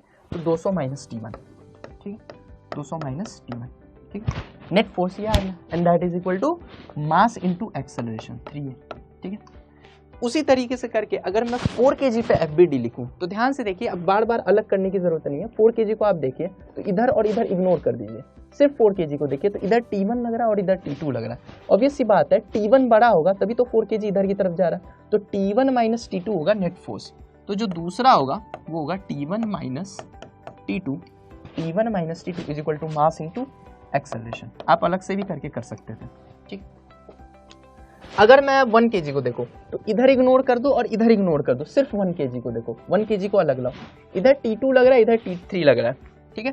तो नेट फोर्स हो जाएगा T2 minus T3 Y. Obvious सी बात है, T2 बड़ा होगा तभी तो इधर जा रहा है and that is equal to mass into acceleration, mass into acceleration, ठीक है। अब मैं 2 kg को देखता हूँ, सिर्फ 2 kg को देखो, उधर इग्नोर कर दो, ठीक है। T3 इधर, 100 इधर, T3 बड़ा होगा तभी इधर जा रहा है। तो क्या है, T3 minus 100 is equal to mass into acceleration that is 2a, है ना। अगर बेटा आप ध्यान से इसको देखिएगा तो आप ऑब्जर्व कर पाइएगा, अगर मैं इन चारों इक्वेशन को जोड़ दूं तो आपको सीधा सीधा कुछ कंक्लूजन्स दिख रहे होंगे। माइनस T1 से प्लस T1 कैंसिल, ये माइनस से ही प्लस साइन है। माइनस T2 से plus T2 cancel, minus T3 से प्लस T3 कैंसिल, और 200 है minus 100, 200 minus 100 is equal to 4 3 7 8 8 9 10 10 है, ठीक है। और ये आ गया 100, ठीक है। अगर 10 है इक्वल टू 100 है तो ए की वैल्यू क्या आ जाएगी, 100/10। तो ये आ गया 10 मीटर पर सेकेंड स्क्वायर, ठीक है। ये आपकी एक्सेलरेशन आ चुकी है बेटा, ठीक है। फेयर एनफ है ना, बहुत आराम से आ सकता है इसको कैलकुलेट करके। अब मेरे से आगे कोई पूछे भैया टेंशन बता दो, अब एक्सेलरेशन तो बता दियो, तो क्या करेंगे, एक्सेलरेशन की वैल्यूज रखेंगे, सबसे पहले इसमें डालिए, ठीक है। तो क्या है बेटा, देखिए हम यहीं पे कैलकुलेट करने की कोशिश करते हैं, ठीक। बहुत आसानी से कैलकुलेट किया जा सकता है। 10 को जैसे ही मैं यहाँ रखूंगा 3 × 10 30 हो जाएगा। यहाँ पे प्लस 30 है, यहाँ पे माइनस T1 है। माइनस T1 जब इधर आएगा तो प्लस T1 बनेगा, और प्लस 30 जब उधर जाएगा तो माइनस 30 बनेगा। तो 200 माइनस 30 ये 170 आ जाएगा and that is equal two plus T1, है ना। तो T1 की वैल्यू आराम से आप देख सकते हो 170 न्यूटन, ठीक है। सिमिलरली 10 को यहाँ ले जाके रखो, ठीक है। और T1 की वैल्यू 170 न्यूटन अब आ चुकी है, अभी निकाला ऊपर वाले इक्वेशन से, है ना। अब जैसे ही 10 को यहाँ रखोगे 40, माइनस T2 इधर आएगा प्लस T2, 40 इधर जाएगा माइनस 40, तो 170 minus 40 T2 is equal to 170 minus 40 that will give you 130 newton, ठीक है। थोड़ी सी मक्कारी की है यहाँ पे, लेकिन इतना चल सकता है, आपको समझ में आ रहा होगा, आई एम श्योर, ओके, ठीक है। यहाँ पे 10 ले जाके यहाँ पे मैंने रख दिया, ठीक है। T2 की वैल्यू 130 न्यूटन आ चुकी है ना। T2 की वैल्यू 130 न्यूटन आ चुकी है। तो 10 × 1 10 हो गई, माइनस T3 को इधर ले आएंगे प्लस T3, 10 को उधर ले जाऊंगा माइनस 10, तो 130 minus 10 that will give you T3 and T3 is equal to also आ गई 120 न्यूटन, ठीक है। हमारे आंसर्स आ चुके, T1 170, T2 130, T3 120 न्यूटन। हमारा टेंशन और एक्सेलरेशन दोनों आ चुका है, ठीक है। एक और तरीका था इसको बनाने का, ठीक है। जो दूसरा तरीका था उसमें ये बोलते हैं, ठीक है, उसमें ये एनालिसिस दी जाती है, उसमें ये लॉजिक दिया जाता है कि चूंकि ये चारों ब्लॉक साथ ही चल रहे हैं, साथ ही रुक रहे हैं, स्पीड बढ़ रही है तो साथ साथ, घट रही है तो साथ साथ, बिल्कुल हम साथ साथ हैं, आपस में हाथ पकड़ के चल रहे हैं, है ना, धागा टूट नहीं रहा है, पहले मान के चल रहे हैं, है ना। तो बढ़ रही है स्पीड तो साथ साथ, यानी उतने ही टाइम में उतने से ही स्पीड बढ़ रही है, यानी चारों ब्लॉक्स का एक्सेलरेशन सेम है और चारों को एक साथ देखो वही वहां भी एक्सेलरेशन है, कुछ अलग नहीं है, ठीक है। तो अगर चारों साथ ही साथ चल रहे हैं तो इनको चार माने क्यों, इनको एक मान लेते हैं, है ना, ग्रुपिज्म कर देते हैं, है ना। तो ये चारों अगर साथ ही साथ चल रहे हैं तो इन चारों को चार मान क्यों गए हो, इन चारों को एक मान लो तुम, ठीक है। तो अगर इन चारों को एक मान लेते हैं तो एक ब्लॉक कितने की हो जाती भाई, तो मुझे दिख रही है 10 kg की। कैसे भाई, देख लो, 2 1 3 3 4 3 7 7 3 10, 10 kg की। इधर की तरफ जो लगने वाला फोर्स है वो 200 है, 200 न्यूटन, और इधर की तरफ लगने वाला जो फोर्स है वो 100 न्यूटन है, ठीक है। अब 200 माइनस 100, नेट फोर्स कितना हो गया बेटा, 100। 100 is equal to mass into acceleration, mass 10 है और एक्सेलरेशन मान लीजिए इसकी ए मान लेता हूँ मैं, ए है, ठीक है। तो ए की वैल्यू क्या आ गई यहाँ से, 10 मीटर पर सेकेंड स्क्वायर। अब आपको लग रहा होगा सर ये तो काफ़ी आसान मेथड है, ये तो 1 सेकेंड में आ गया, है ना, जो अलग अलग करके इतना सॉल्व करेंगे 1 सेकेंड में ये कर लेते हैं, है ना। अब आपको लग रहा होगा सर टेंशन निकाल दो, तो टेंशन कैसे निकाले, ठीक है, किसी एक जगह का टेंशन निकाल लेते हैं, सारे में सिमिलर वे होगा। मान लो मैं बोलता T2 निकाल दो भाई, मुझे T2 बता दो, तो मैं कहता कोई बात नहीं, अब इस पूरे को एक मान लो, कोई बात नहीं, इस पूरे को एक मान लो, ठीक है। जहां निकालना है हम इस पूरे को भी एक मान सकते थे और इस पूरे को भी एक मान सकते थे, ठीक है। जहां पे टेंशन बोल रहा है उससे इधर या इधर पूरे को एक मान लो, ठीक है। हमने इसको माना, ठीक है। तो ये कितनी kg हो गई बेटा, ये हो गई 7 kg, और इधर की तरफ 4 और 3 7, और ये क्या हो गई 200 न्यूटन, और ये हो गई T2, ठीक है। T2 आ गया ना, इक्वेशन में इन्वॉल्व हो गया, है ना। एक्सेलरेशन हम पहले से निकाल के बैठे हुए 10 मीटर पर सेकेंड स्क्वायर, अभी अभी देखो यहाँ पे, है ना, पहले से निकाल के बैठे हुए, और इधर की तरफ होगा एक्सेलरेशन, है ना, 10 मीटर पर सेकेंड स्क्वायर। ये 7 kg भी तो इसी 10 kg का पार्ट होगा, है ना, समझ में आया। तो उस तरह से एक्सेलरेशन हमें पहले पता है। अब इक्वेशन लिखते हैं, तो 200 बड़ा होगा T2 से, तभी इधर की तरफ एक्सेलरेशन है, जिधर फोर्स ज़्यादा उधर ही की तरफ तो स्पीड बढ़ेगी, है ना। तो 200 बड़ा होगा T2 से, तो नेट फोर्स अगर बोले कोई तो 200 minus T2, 200 minus T2 is equal to mass into acceleration, तो 7 इंटू 10, ठीक है। T2 की वैल्यू क्या होगी, माइनस T2 को उधर ले जाओ, 70 को उधर ले आओ, तो T2 की वैल्यू आपको आती हुई दिखेगी 130 न्यूटन, ठीक है, 130 न्यूटन आती हुई दिखेगी। क्या T2 की वैल्यू हमने सही निकाला है, बिल्कुल सही निकाला, यहाँ पे भी आंसर 130 न्यूटन थी, वेरीफाई हो गई, है ना। तो इसमें बेटा एक प्रॉब्लम है इस मेथड में, एक्सेलरेशन तो एक लाइन में आ जाता है, वो तो बहुत आसान है पूरे को एक मानने में, लेकिन अगर टेंशन निकालना हो तो फिर मुझे इक्वेशंस लिखनी पड़ रही हैं, इसमें भी इक्वेशन लिखनी पड़ रही है, इसमें तो थी, इसमें भी इक्वेशन लिखनी पड़ी। वैसे ही अगर यहाँ T3 निकालना होता तो इस पूरे को एक मानते या इसको एक मानते, ठीक है। वैसे T1 था तो इस पूरे को एक मानते या इसको एक मानते, कर करके ऐसे 8-9 ब्लॉक और होते, तो जहाँ पे भी निकालने को बोला उससे इधर या उधर को पूरा एक मानते, फिर इक्वेशन लिखते, फिर आता है, ठीक है। इसको अब मैं एक अपने तरीके से करा रहा हूँ, थोड़ा फनी ज़रूर है, लेकिन ध्यान से सुनिएगा, मज़ा बहुत आएगा। और अगर इस मेथड को आप समझ गए तो आप सारे क्वेश्चंस को ओरली कर सकते हैं, इस बात की गारंटी है, ठीक है। ये सारे मेथड हटा के अब मैं कुछ आपको अलग सिखाने जा रहा हूँ, ध्यान से सुनना मेरी बातें, ध्यान से। इसी क्वेश्चन को मैं अब अपने मेथड से करके दिखाता हूँ, और मैं एक कॉमन इंक यूज कर लेता हूँ। मैं जो इंक का कलर यूज कर रहा हूँ येलो, ठीक है। ध्यान से सुनिए, ध्यान से देखिए बच्चों, इसको मैं अपने मेथड से करके दिखाता हूँ, ठीक है। थोड़ा सा फनी है, शुरू में आपको थोड़ा अटपटा जरूर लगेगा, लेकिन फिर आपको मजा बहुत आएगा, एक तरीके से ट्रिक कह लीजिए आप इसे, ठीक है। मान लो बेटा तुम मार्केट में जाते हो, ठीक है, मार्केट में तुम पोटैटो खरीदने जाते हो, आलू, कभी ना कभी तो कुछ ना कुछ खरीदे ही होंगे लाइफ में, सब्जी तो खरीदे होंगे, खासकर लड़कों को तो बहुत अच्छा एक्सपीरियंस है ना। तो मान लो मम्मी ने तुम्हें 200 रुपए दिए हैं कि जा बेटा आलू ले आ, ठीक है। मम्मी ने तुम्हें शुरू में 200 रुपए दिए घर से निकलने से पहले कि ये जा आलू ले आ, और जब तुम मार्केट से हो के आते हो, लास्ट में जब घर में घुसते हो तो तुम्हारे पास 100 रुपए बचे होते हैं, ठीक है। शुरू में कितने दिए मम्मी ने, 200 रुपए, और लास्ट में कितने बचे, 100 रुपए। तो अगर तुमसे कोई पूछे कि बेटा तुमने कितने की शॉपिंग की है, तो तुम क्या बोलोगे, 200 रुपए लेके आया था, 100 रुपए लेके आया हूँ, मतलब 100 रुपए खर्च किए मैंने, है ना। तो शॉपिंग 100 रुपए की हुई है, ठीक है। तो शॉपिंग हुई है 100 रुपए की, लिख लेते हैं एक जगह बेटा, शॉपिंग हुई है 100 रुपए की। अच्छा, टोटल तुमने कितने केजी आलू खरीदे, अब ये बताओ। तुम्हारे लिए ब्लॉक्स होंगे, मेरे लिए पोटैटोज है ना, डिफरेंट डिफरेंट झोले में, डिफरेंट डिफरेंट पैकेट में पोटैटो है मेरे लिए, ठीक है। अब देखना 3 4 3 7 7 1 8 8 9 10, टोटल 10 केजी पोटैटो तुमने खरीदे हैं, ठीक है ना। शुरू में गए थे 200 रुपये लेके, मार्केट में घूमे, लास्ट में घर पे वापस आए, 200 रुपये लेके गए थे, 100 रुपये लास्ट में बचे, खर्च हुए हैं 100 रुपये। 100 रुपये में कुल मार्केट में आपने 10 केजी पोटैटो खरीदा। तो 1 केजी पोटैटो कितने का होगा बेटा, 1 केजी पोटैटो कितने का होगा, 10 रुपये का। ध्यान से देखो, यही तुम्हारा एक्सेलरेशन है, यही तुम्हारा एक्सेलरेशन है 10। सर वो तो ऐसे भी आ जा रहा था, अलग से सिखाने की क्या ज़रूरत थी, समझ में आएगा, 2 मिनट पेशेंस रखिए, ठीक है। अच्छा 10 रुपये क्या था, 1 केजी पोटैटो का दाम ही तो था, 100 रुपये में 10 केजी, तो 1 केजी पोटैटो 10 रुपये में। अच्छा, ऐसा इंडिया में कोई लॉ तो है नहीं कि पोटैटो जब भी लेना है एक ही दुकान से लेना है ना, तुम्हारी मर्जी है, जहाँ से जितना मर्जी करे उतना लो, अलग अलग दुकान से अलग अलग क्वांटिटी लो, तुम्हारी मर्जी है, कंप्लीट इंडिपेंडेंस है तुम्हें, है ना। ध्यान से देखिएगा, 10 रुपये का 1 केजी पोटैटो आता है, 200 रुपये लेके मैं चला था, पहली दुकान से मैंने 3 केजी खरीदा, 1 केजी आता है 10 रुपये का, तो 3 केजी कितने का आएगा बेटा, 1 केजी 10 रुपये का, तो 3 केजी 30 रुपये का।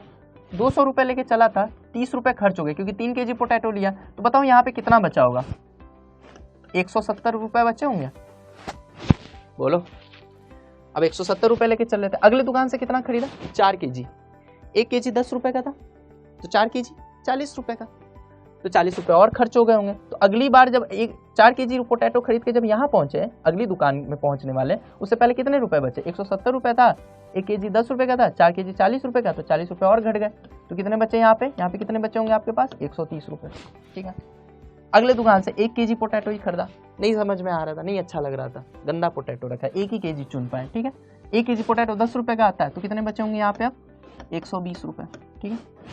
और अगले दुकान से 2 केजी पोटैटो खरीदा, ठीक है, लास्ट दुकान है ये, तो 2 केजी पोटैटो का दाम 20 रुपये, क्योंकि 1 का 10 था, है ना, तो 20 रुपये खर्च हो गए, तो बचे लास्ट में 100 रुपये। और जितने बच रहे हैं क्या उतने ही तुम लेके आए हो, अगर जितने बच रहे हैं उतने ही तुम लेके आए हो, कहने का मतलब जितना फोर्स यहाँ आ रहा है उतना ही अगर लास्ट में बचा है, यानी आपने बीच में जो कुछ भी किया है वो बिल्कुल ठीक है। ये एक तरीके से क्रॉस चेक करने का तरीका है, क्रॉस चेक करने का तरीका। अगर ये अनइक्वल होता मतलब बीच में आपने कहीं गलत किया है, कहीं ज़्यादा या कम पैसे दे के आए हो, ठीक है। कहने का मतलब ये है कि बीच में कैलकुलेशन मिस्टेक की है कहीं, तो आप फिर से चेक कर सकते हो, इसमें आप चेक करने की भी सुविधा है, ठीक है।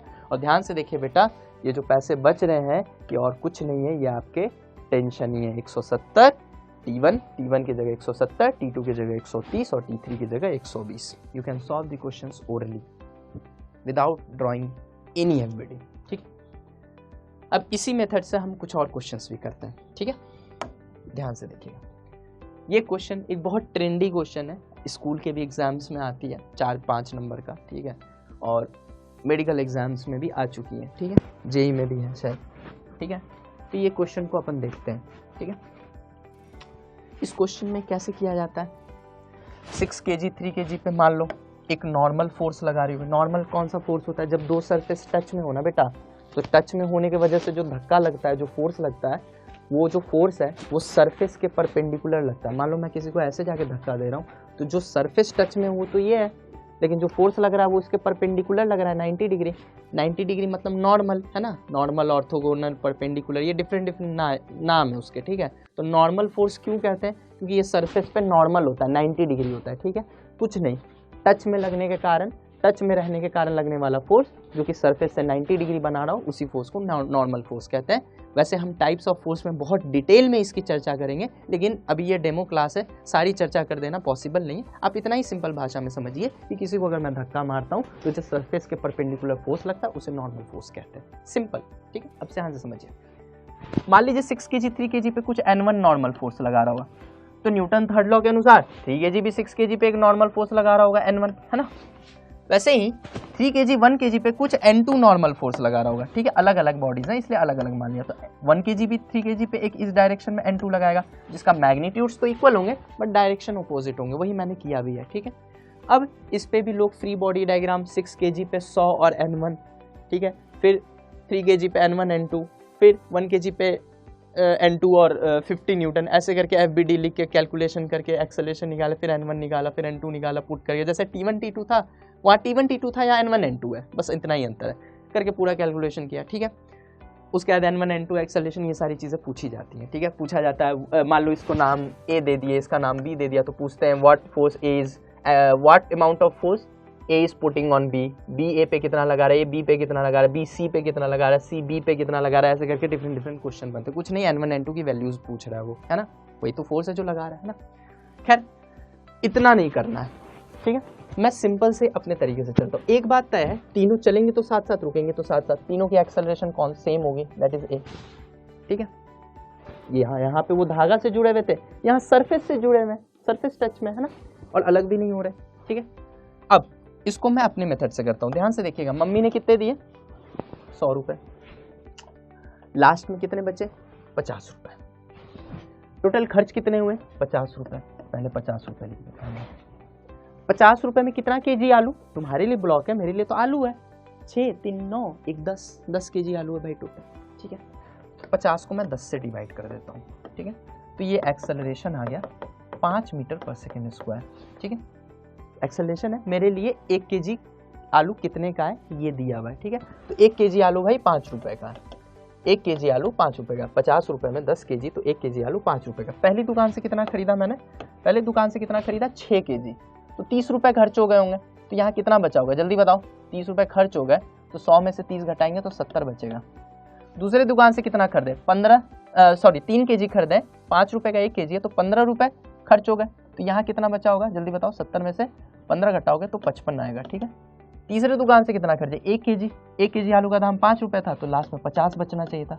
ये दोनों अगर मैच कर रहा है, यानी क्रॉस चेक कर दिया, बीच में जो कुछ भी निकाला सेम है, और ये जो बीच में निकाला है यही नॉर्मल है बेटा, इन दोनों के बीच में नॉर्मली फोर्स तो है, इन दोनों के बीच में नॉर्मली फोर्स तो है ना, यानी ये 70 न्यूटन और 55 न्यूटन नॉर्मल की वैल्यूज है, और ये जो है एक्सेलरेशन की वैल्यू है। ठीक है, मैं फिर से एक बार रिपीट कर देता हूँ, शॉर्ट में ध्यान से सुनिएगा। मम्मी ने दिए 100 रुपये, लास्ट में बचे 50 रुपये, 50 रुपये खर्च हुए, 50 रुपये में अगर मैं 10 केजी आलू ले सकता हूँ तो 1 केजी आलू 5 रुपये का हुआ। पहली दुकान से मैंने 6 केजी लिया, 6 केजी आलू, अगर 1 केजी 5 रुपये का तो 6 केजी का दाम 30 रुपये होगा। 100 रुपये लेके घर से चला था, पहली दुकान में खर्च हुए मेरे 30 रुपये, तो बचे कितने होंगे, 70 रुपये, तो यहाँ पे 70 रुपये बच रहा है। ठीक है, दूसरी दुकान से मैंने खरीदा 3 केजी, 1 केजी का दाम 5 रुपये, तो 3 केजी का दाम 15 रुपये, 70 में से 15 रुपये घटाऊंगा तो मेरे बचेंगे यहाँ 55 रुपये। ठीक है, और तीसरे वाले में 1 केजी का दाम 5 रुपये, 5 रुपये खर्च हो गए मेरे, तो बचेंगे 50। ठीक है, ये दोनों मैच कर गया, तो बीच में जो कुछ भी निकाला है वो बिल्कुल ठीक है, सबसे शॉर्ट है और सबसे जल्दी निकलती है आंसर, और चेक भी हो जाती है। ठीक है, ये आपके सामने सारे वैल्यूज आ चुके हैं। कोई N1 पूछे तो उसकी वैल्यू 70 न्यूटन, कोई N2 पूछे तो उसकी वैल्यू 55 न्यूटन, और अगर एक्सेलरेशन पूछे तो 5 metre per second square. Okay, चलिए कुछ और प्रॉब्लम्स हम देख लेते हैं, ध्यान से देखिएगा। ये कुछ प्रॉब्लम्स हैं, ठीक है, जो डिफरेंट मॉड्यूल्स में और डिफरेंट बुक्स में आप लोग को देखने के लिए मिल जाएगा जनरल। ठीक है, इसमें एक एक क्वेश्चन को अपन अटेम्प्ट करते हैं। ठीक है, सबसे पहले ये पुली वाला क्वेश्चन को देखते हैं, सबसे पहले ये पुली वाले क्वेश्चन को करते हैं। ठीक है, ठीक, ध्यान से।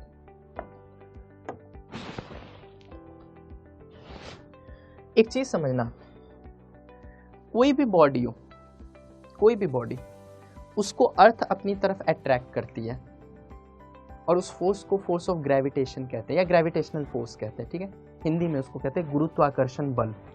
ठीक है, उस वजह से कोई भी बॉडी नीचे की तरफ जाती है, ये कॉमन सी बात है, ये सबको पता है लगभग। ठीक है, अगर कोई तुमसे पूछे कि वो फोर्स कितना है, तो उसकी वैल्यू होती है mg। जी क्या है बेटा, एक्सेलरेशन ड्यू टू ग्रेविटी, इसकी वैल्यू 9.8 होती है। कैलकुलेशन में इजी हो इसलिए हम 10 मान लेते हैं। ठीक है, अभी भी हम 10 मान के ही चलेंगे, कैलकुलेशन इजी हो जाता है इससे। ठीक है, तो फोर्स जिससे किसी ऑब्जेक्ट को अर्थ अपनी तरफ अट्रैक्ट करे वो mg के बराबर होता है, जहां m मास है और g acceleration due to gravity, और इन दोनों का प्रोडक्ट कर दो तो वो फोर्स आ जाता है। और उस फोर्स का एक खास नाम है बेटा, और उस फोर्स का जो नाम है वो है वेट। जनरल लैंग्वेज में अगर आपसे कोई पूछ देता है आपका वेट कितना है, तो आप बोल देते हो 70 kg। बेटा वो तो मास है ना तुम्हारा, वो वेट नहीं है। वेट का मतलब होता है कि आपको अर्थ कितने फोर्स से अट्रैक्ट कर रहा है अपने तरफ, वेट एक फोर्स है और फोर्स का यूनिट न्यूटन होता है। तो आपको अपने मास में 10 मल्टीप्लाई करके या 9.8 जो कि एक्सेलरेशन ड्यू टू ग्रेविटी की वैल्यू है वो मल्टीप्लाई करके बताना चाहिए and that is your weight. Okay, तो अगर कोई मुझसे पूछे कि 6 kg को अर्थ अपनी तरफ कितने फोर्स से अट्रैक्ट कर रहा है तो मैं बोलूँगा 6 × g यानी 60 न्यूटन, है ना, 10 मान के चल रहा हूँ मैं वैल्यू, ठीक है, mg, ठीक है। अगर कोई मुझसे पूछे 2 kg को कितने फोर्स से कर रहा है तो मैं बोलूँगा 20 न्यूटन, ठीक है। अब जेनरिक मेथड क्या है, यहाँ पे टी लोग कर देते हैं, क्यों? क्योंकि उनका सिंपल सा फंडा है कि 6 kg है 2 kg है, दोनों धागे से लटके हुए इस पुली पे, तो ऑब्वियस सी बात है धागे में कुछ ना कुछ तनाव तो आ गया होगा, टाइटनेस तो आ गई होगी, तो धागा भी टेंशन फोर्स लगा रहा होगा, ठीक है। अच्छा, ये टेंशन हमेशा अवे फ्रॉम द बॉडी लगती है, पुलिंग फोर्स होता है हमेशा, ठीक है। पुलिंग मतलब खींचने वाला, कभी धक्का नहीं देगा, खींचेगा हमेशा, इसीलिए हमेशा अवे फ्रॉम द बॉडी दिखता है ना, कभी टुवर्ड्स द बॉडी नहीं दिखेगा, हमेशा अवे फ्रॉम द बॉडी, ठीक है। जो कि सेम धागा है, यहाँ इससे जो धागा लगा हुआ है और इससे जो धागा लगा हुआ है वो अलग अलग है, सेम है ना बेटा, बस पुली के ऊपर से लाके इससे जोड़ दिया, है ना। तो चूंकि सेम धागा है तो टेंशन भी सेम होगा। एक धागा में तो टेंशन थ्रू आउट सेम होता है ना, जब तक धागा का मास नहीं आ जाए तब तक हम टेंशन सेम मानते हैं। अभी जितने भी हम धागा पढ़ रहे हैं, जितने भी पुले पढ़ रहे हैं, वो सारे लाइट है और मतलब मासलेस है, या फिर लाइट कह लो, हल्की है, इतनी हल्की कि उनके मास को नेग्लेक्ट करा जा सकता, और फ्रिक्शनलेस है। क्यों मान रहे हैं ये सारी चीज़ें अपन रोटेशन में जाके भी पढ़ेंगे, जब न्यूटन्स लॉ में पढ़ेंगे तो थोड़ा सा वहाँ पे भी फील कराऊंगा, लेकिन अभी फिलहाल यही मान के चलिए ये धागा बहुत हल्के हैं, इसलिए थ्रू आउट द थ्रेड हम एक ही टेंशन मानेंगे और वो टी है, ठीक है। अब इस पे भी मैं FBD लिख सकता हूँ। मान लो ये नीचे की तरफ जा रहा होगा एक्सेलरेशन A के साथ, क्योंकि ये दोनों सेम धागे से कनेक्टेड है तो ये ऊपर की तरफ जा रहा होगा A एक्सेलरेशन के साथ, बस डायरेक्शन उल्टा होगा, मैग्नीट्यूड सेम होगा, है ना, क्योंकि ना धागा ढीला हो रहा है ना धागा टूट रहा है, तो एक्सेलरेशन की वैल्यू सेम होगी, जैसे जैसे ये नीचे जा रहा होगा वैसे वैसे ये ऊपर जा रहा होगा, है ना। अब क्या करेंगे, 60 - t मेथड क्या है, 60 - t, बड़े वाले में से छोटे वाले को घटाओ, बॉडी इधर की तरफ जा रहा है, इज इक्वल टू 6 से, है ना। अब यहाँ पे t बड़ा होगा तभी तो बॉडी ऊपर की तरफ जा रही है, t - 20 is equal to 2a, net force is equal to mass into acceleration. इनको भी जोड़ो, -t से +t कैंसिल होके 40 आएगी, 40/10 है तो a की वैल्यू आएगी 4 मीटर/सेकंड², ठीक है। और 4 की वैल्यू यहाँ किसी में से एक में रखोगे तो मान लो इसी में रख देते हैं, 6 × 4 = 24, t की वैल्यू हो जाएगी 36 न्यूटन, ठीक है। ऐसे करके आप कैलकुलेट कर सकते हो, यही मेथड से आपको कोई भी पढ़ाएगा, ज़्यादातर तरीके में ऐसे ही पढ़ाएंगे, ठीक है। इस तरीके से करने की कोई ज़रूरत नहीं, मैं तो ये मेथड भी मिटा दे रहा हूँ, थोड़ा सा मैंने इसलिए बता दिया ताकि आप स्क्रीन को पॉज करके भी इस मेथड को देख सकते, कुछ नहीं किया है, वही काम किया जो FBD में करते हैं अपन, ठीक है। स्क्रीन को पॉज करके देख सकते, जेनरिक मेथड है, कोई भी रॉकेट साइंस नहीं, इसमें मिटा देता हूँ मैं अभी से, ठीक है, जस्ट अ सेकेंड, ठीक है। कुछ नया करते हैं आज, ठीक है। एक बात बताओ बेटा, ये बात तो तुम्हें भी पता है कि जो फिजिक्स के लॉज होते हैं वो तो नेचर की स्टडी है, नेचर के लॉज की स्टडी है ना, और नेचर की लॉ अलग अलग तो होती नहीं है कि यहाँ पे कुछ और है वहाँ पे कुछ और है, वो तो मदर नेचर का लॉ है, हर जगह वैलिड होगा, है ना। मान लो इस पुली को लूं मैं और अर्थ के गुरुत्वाकर्षण बल से कहीं बाहर चला जाऊं, स्पेस में कहीं दूर, बहुत दूर चला जाऊं, ठीक है, और इसको ऐसे सीधा कर दूं और इधर मैं खुद बैठ जाऊं और उधर किसी स्टूडेंट को बिठा दूं, ठीक है। मैं एक ऐसी जगह चला गया हूं जहां कोई गुरुत्वाकर्षण बल नहीं है, ठीक है, और ये 6 kg यहाँ बिठा दूं और कनेक्ट करके यहाँ 2 kg यहाँ बिठा दूं, 2 kg यहाँ बिठा दूं, ठीक है, और मैं खुद यहाँ बैठ के इधर की तरफ 60 न्यूटन का फोर्स लगाने लग जाऊं और इधर की तरफ अपने स्टूडेंट को बिठा के बोलूं 20 न्यूटन से खींच दूं, ठीक है। अब एक बात समझना बेटा, जो कंक्लूजन्स होंगे, जो आंसर्स होंगे, जो एक्सेलरेशन होगा और जो टेंशन होगा, वो जो यहाँ था वही यहाँ होगा। पूछो क्यों? क्योंकि फिजिक्स को थोड़ी पता है कि तुम अर्थ पे हो, मून पे हो या कहाँ हो, उसके लॉस तो हर जगह वैलिड है ना। अब इसके पास, मास के पास कोई इंसान थोड़ी है कि वो कंप्लेन करेगा नहीं वहां पे था तो कुछ और था, यहाँ पे करोगे तो कुछ और आऊंगा, ऐसा तो है नहीं बेटा, ये तो फिजिक्स के लॉज है। आप मैकेनिज्म समझने की कोशिश कीजिए, यहाँ पे क्या हो रहा है, 60 न्यूटन से अर्थ इसको अपनी तरफ खींच रही है, ये चूंकि धागा से कनेक्टेड है 2 kg से और 20 न्यूटन से इसे भी खींच रही है, चाहते हुए या बिना चाहे, नोइंगली या अननोइंगली, फील करिए हो क्या रहा है, ये 60 न्यूटन से 6 kg को खींचना चाह रहा है, ये 20 न्यूटन इसका ओपोज कर रहा है, यस और नो, सबको समझ में आ रहा है। 60 न्यूटन से ये इसे खींच रहा है, 20 न्यूटन इसका ओपोज कर रहा है, बहिष्कार कर रहा है, मैं नहीं जाने दूंगा इसे, इधर की तरफ खींच रहा है। अगर इसको ऐसे करके सीधा कर दो और यहाँ ले जाओ, यहाँ पे भी तो वही चीज हो रही है। 60 न्यूटन इसको इधर डायरेक्शन में लेके जाना चाह रही है, 20 नीचे न्यूटन इसका ओपोज कर रही है, मैं नहीं जाने दूंगा। तो जो टेंशन यहाँ आना चाहिए वही टेंशन यहाँ आएगा, जो एक्सेलरेशन यहाँ आना चाहिए वही एक्सेलरेशन यहाँ आएगा। सिंपल बात है। अब ये तो 2 ब्लॉक वाला अभी बनाया हमने, क्या किया है भाई, इसमें क्या करेंगे जल्दी बताइए। मम्मी ने दिया 60 रुपीज, बाद में बचा 20 रुपीज, 40 रुपए खर्च हुए। 40 रुपए में 8 kg आलू, 40 रुपए में 8 kg आलू, तो 1 kg आलू कितने का होगा, 40/8 कितना हो गया बेटा, 5 मीटर पर सेकंड स्क्वायर। अच्छा 1 kg आलू 5 रुपए का, तो 6 kg कितने का हुआ, 30 है ना। 6 kg कितने का हुआ, 30 रुपए का। 60 रुपए लेके घर से चले थे, 30 रुपए खर्च हो गए, तो बताओ कितने बचेंगे, 30 रुपए। ठीक है, देखिए आंसर आ चुका है एक्सरसाइज। शायद पिछले केस में जब मैं कैलकुलेट कर रहा था तो मैंने 36 न्यूटन लिख दिया था, वो कैलकुलेशन मिस्टेक थी, ये 30 होगा। ठीक है, अब देख लो ना, मम्मी ने दिए 60, लास्ट में बचे 20, 40 रुपए में 8 kg आलू, 40/8 5 एक्सेलरेशन हो गया। 1 kg आलू 40 रुपए में 8 kg, तो 1 kg आलू 5 रुपए का, वही तुम्हारा एक्सेलरेशन है। अगर 60 रुपए लेके चला था, 6 kg खरीदा है, 6 kg में कितने खर्च हो गए, 1 kg 5 रुपए का, तो 6 kg 30 रुपए का, 60 में से 30 रुपए खर्च हो गए, तो 30 न्यूटन टेंशन है, 30 न्यूटन टेंशन है। देखिए वहाँ पे कैलकुलेशन मिस्टेक हो सकता था, मुझसे ही हो गई है ना, लेकिन इसमें कभी कैलकुलेशन मिस्टेक नहीं होता। क्यों, क्योंकि अगर आप यहाँ पे जाओ, 5 रुपए में 1 kg आलू था, 2 kg आलू 10 रुपए का, तो 30 में 10 खर्च होने के बाद यहाँ 20 बचने चाहिए, है ना, 20 ही बच भी रहा है, तो क्रॉस चेक हो गया ना, यानी जो बीच में किया वो सही है। और यही अगर मैंने 36 लिख लिया होता तो 36 में से 10 घटने के बाद 26 बच रहे होते, जबकि यहाँ असल में 20 बचने चाहिए, तो तुरंत क्रॉस चेक हो जाता कि मैंने कैलकुलेशन में कुछ ना कुछ मिस्टेक किया। तो सबसे शॉर्ट भी है और सबसे सही भी, ठीक है, चेक। ठीक है, अब तो इतना भी नहीं करेंगे, अब स्क्रीन को पॉज कर लीजिए, मैं इसे मिटाने जा रहा हूँ। अब तो इतना भी नहीं करूंगा मैं, अब तो इतना भी नहीं करूंगा, सीधा यहीं पे, सीधा स्ट्रेट वे यहीं पे। मम्मी ने दिए 60, बाद में बचे 20, 60 में से 20 घटे, कितना बचा, 40 रुपए। 40 रुपए में 6 2 8 kg आलू, 1 kg आलू 5 रुपए का, 1 kg आलू 5 रुपए का। एक्सेलरेशन की वैल्यू आ गई 5, सुपर फास्ट 5। ठीक है, 1 kg आलू 5 रुपए का, तो 6 kg 30 रुपए का, 60 रुपए लेके चला था, 30 रुपए खर्च हो गए, तो बचे कितने, 30। 1 सेकेंड में। चलिए इस क्वेश्चन को आप ऐसे ही करेंगे। ठीक है, अब इस क्वेश्चन को करते हैं। ठीक है, ये सारे क्वेश्चंस HC वर्मा वगैरह में आप लोगों को मिल जाएंगे।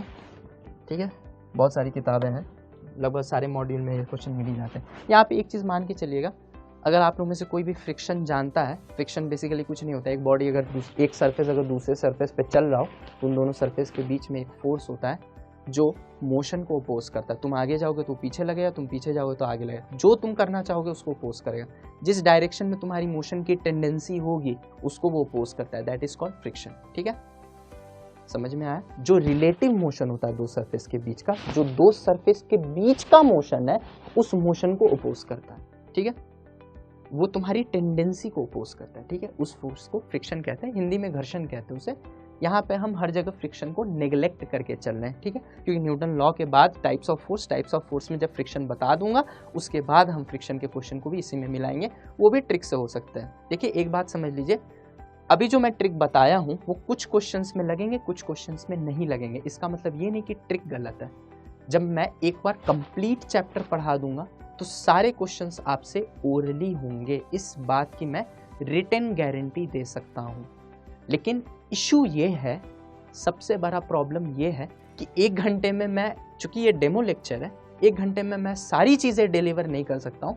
तो इस तरीके की जितनी भी क्वेश्चंस होंगी उसमें आपकी ये ट्रिक लगेंगी और आंसर आएगा। ठीक है, और ट्रिक कुछ नहीं है, ये एक तरीके का कैलकुलेशन को मैंने एक कहानी पे बैठा के समराइज कर दिया, और ऐसे ही फिजिक्स में हम हर जगह कर सकते हैं। और हम बेसिक कॉमन सेंस यूज कर रहे हैं और इसके मदद से फिजिक्स को बहुत आसान बनाया जा सकता है। ठीक है, ध्यान से समझिएगा इस चीज़ को।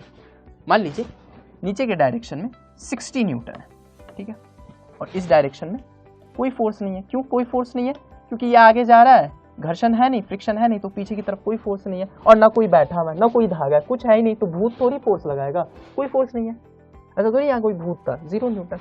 कुछ बच्चों को कंफ्यूजन होता है, सर लेकिन इसका अपना वेट तो होगा नीचे की तरफ 40 न्यूटन, इसको क्यों नहीं कंसीडर कर रहे हो? देखो बेटा एक चीज समझ लो, जिस लाइन में मोशन हो रहा है उसके 90 डिग्री पे अगर फोर्स लगता है ना तो उस फोर्स का होना ना होना बराबर होता है, ठीक है। सर्कुलर मोशन में जब जाके हम देखेंगे वहां पे वो जो फोर्स लगेगी लाइन ऑफ मोशन के अगर 90 डिग्री पे लग रही है तो सर्कुलर मोशन करा सकती थी, है ना, फोर्स सर्कुलर मोशन करा सकती थी। बट यहाँ सर्कुलर मोशन होने का कोई स्कोप ही नहीं है। क्या जमीन तोड़ के ऐसे थोड़ी गोल घूमने लग जाएगा, नहीं घूम सकता है ना, ठीक है। तो जिस लाइन में मोशन हो रहा है उसके 90 डिग्री पे अगर कोई फोर्स लग रहा है तो उस लाइन में जो मोशन हो रहा है उस मोशन में इस फोर्स का कोई योगदान नहीं है, ठीक है। इसके साथ एक चीज तो फिक्स है कि जमीन तोड़ तो देगा नहीं, जब भी चलेगा इसी लाइन में चलेगा, है ना। ऐसा तो कोई ऑप्शन है नहीं कि जमीन तोड़ के अंदर घुस के ऐसे गोल घूम के आ गया, नहीं। मान के चल रहे हैं हम क्वेश्चन में कि जमीन नहीं टूट रही है बेटा, सीधा इस लाइन में ही मोशन होगी, जब भी होगी इसी लाइन में मोशन होगी और फोर्स हमेशा उसके 90 डिग्री है, तो फिर फोर्स का होना ना होना बराबर होता है। क्यों? लॉजिक अगर समझना समझिएगा। इस फोर्स का इस डायरेक्शन में या इस फोर्स का इस डायरेक्शन में अगर कंपोनेंट ले तो वो होगा f cos 90 और cos 90 जीरो होता है तो f इंटू जीरो जीरो हो गया। यानी इस फोर्स का इस डायरेक्शन में जब कंपोनेंट ही जीरो है, कंपोनेंट मतलब क्या होता है, उस फोर्स का उस डायरेक्शन में इफेक्ट इन्फ्लुएंस, है ना। तो जब उस फोर्स का इस डायरेक्शन में इन्फ्लुएंस इफेक्ट ही जीरो है तो उसका होना ना होना बराबर है उस लाइन ऑफ मोशन के लिए। ऐसा नहीं कह रहा हूं कि वो नहीं होता तो भी काम चल जाता, ऐसा नहीं है। ये 40 न्यूटन है, उसके बदले नॉर्मल आ रहा होगा, दोनों बैलेंस कर रहे होंगे, ये मैं नहीं कह रहा हूं। मेरे मोशन के लिए उसका होना ना होना बराबर है, ये कह रहा हूं, ठीक है। अब समझिएगा, ध्यान से समझना। तो इसको तो हटा दो भाई, मेरे मोशन में फिलहाल इसका कोई काम नहीं है, ठीक है। अब समझिएगा, इसको अगर मैं सीधा कर दूं, इधर 60 इधर 0, सेम क्वेश्चन है, सेम क्वेश्चन है। वहां पे 4-5 ब्लॉक थे, यहाँ पे 2 है। इसको सीधा कर लो ऐसे करके, इसको ले जाओ स्पेस में। अब इतना भी दिमाग नहीं लगाएंगे, सीधा करेंगे। ये ऐसे करके ले जाओ, ये 60 ये 0। मम्मी ने दिए कितने 60 रुपीज, लास्ट में कितने बचे 0। 60 रुपीज में 6 4 10 kg आलू, तो 60/10 क्या हो गया, एक्सेलरेशन 6 मीटर पर सेकंड स्क्वायर, ठीक है। एक्सेलरेशन 6 मीटर पर सेकंड स्क्वायर, इसकी भी एक्सेलरेशन 6 मीटर पर सेकंड स्क्वायर, ठीक है। 1 kg आलू जितने का है ना, 60 रुपए थे, लास्ट में बचे 0 रुपए। घर पे आया तो कोई पैसे नहीं बच रहे, मतलब 60 रुपए पूरे के पूरे खर्च हो गए, है ना। 60 रुपए में 10 kg आलू, तो 1 kg आलू 6 रुपए का, यही मेरा एक्सेलरेशन होता है। अच्छा, 1 kg आलू 6 रुपए का, पहले शॉपिंग क्या की है 6 kg की, तो 1 kg 6 रुपए का, तो 6 kg 36 रुपए की, तो 60 रुपए लेके चले थे, 36 रुपए खर्च हो गए, तो कितने बचेंगे, ऑब्वियस ही बात है 24 रुपए, 24 रुपए, ठीक है। ठीक है, आप यहाँ भी चेक कर सकते हो, 24 - 0 नेट फोर्स 24 हो गया, 24/4 force upon mass is acceleration, 24/4 6 आता है, अपने आप बैठेगा। ऐसे भी सोच सकते थे 24 रुपए है, 1 kg आलू 6 रुपए का, 4 kg आलू 24 रुपए का, 24 - 24 यहाँ 0 बचना चाहिए मेरे हिसाब से, सच में भी 0 ही बच रहा है, मतलब क्रॉस चेक हो गया, मतलब मैंने जो किया है वो बिल्कुल ठीक किया है ना। चलिए तीसरे क्वेश्चन पे आते हैं, ठीक है, जल्दी। यहाँ पे देखिए, इस क्वेश्चन को ध्यान से देखिए, आप 1 मिनट स्क्रीन पॉज करके इसको नोट कर लीजिए, क्योंकि मैं ये क्वेश्चन मिटाने जा रहा हूं अभी। बस अब यहां देखिए,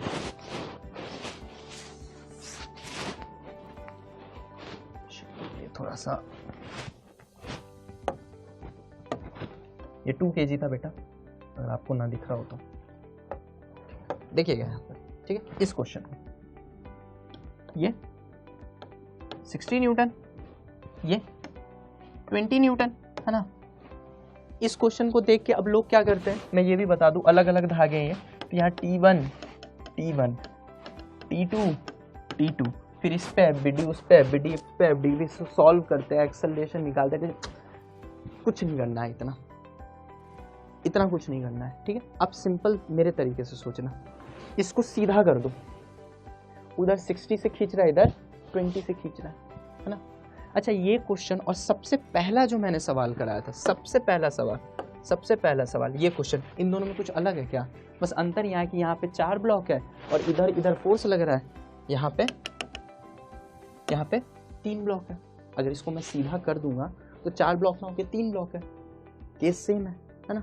मम्मी ने कितने दिए जल्दी बताइएगा, 60 रुपीज, लास्ट में कितने बचे हैं 20 रुपीज। तुम इसको सीधा कर दो ना, फील आएगी तुम्हें, 60 रुपीज 20 रुपीज, है ना।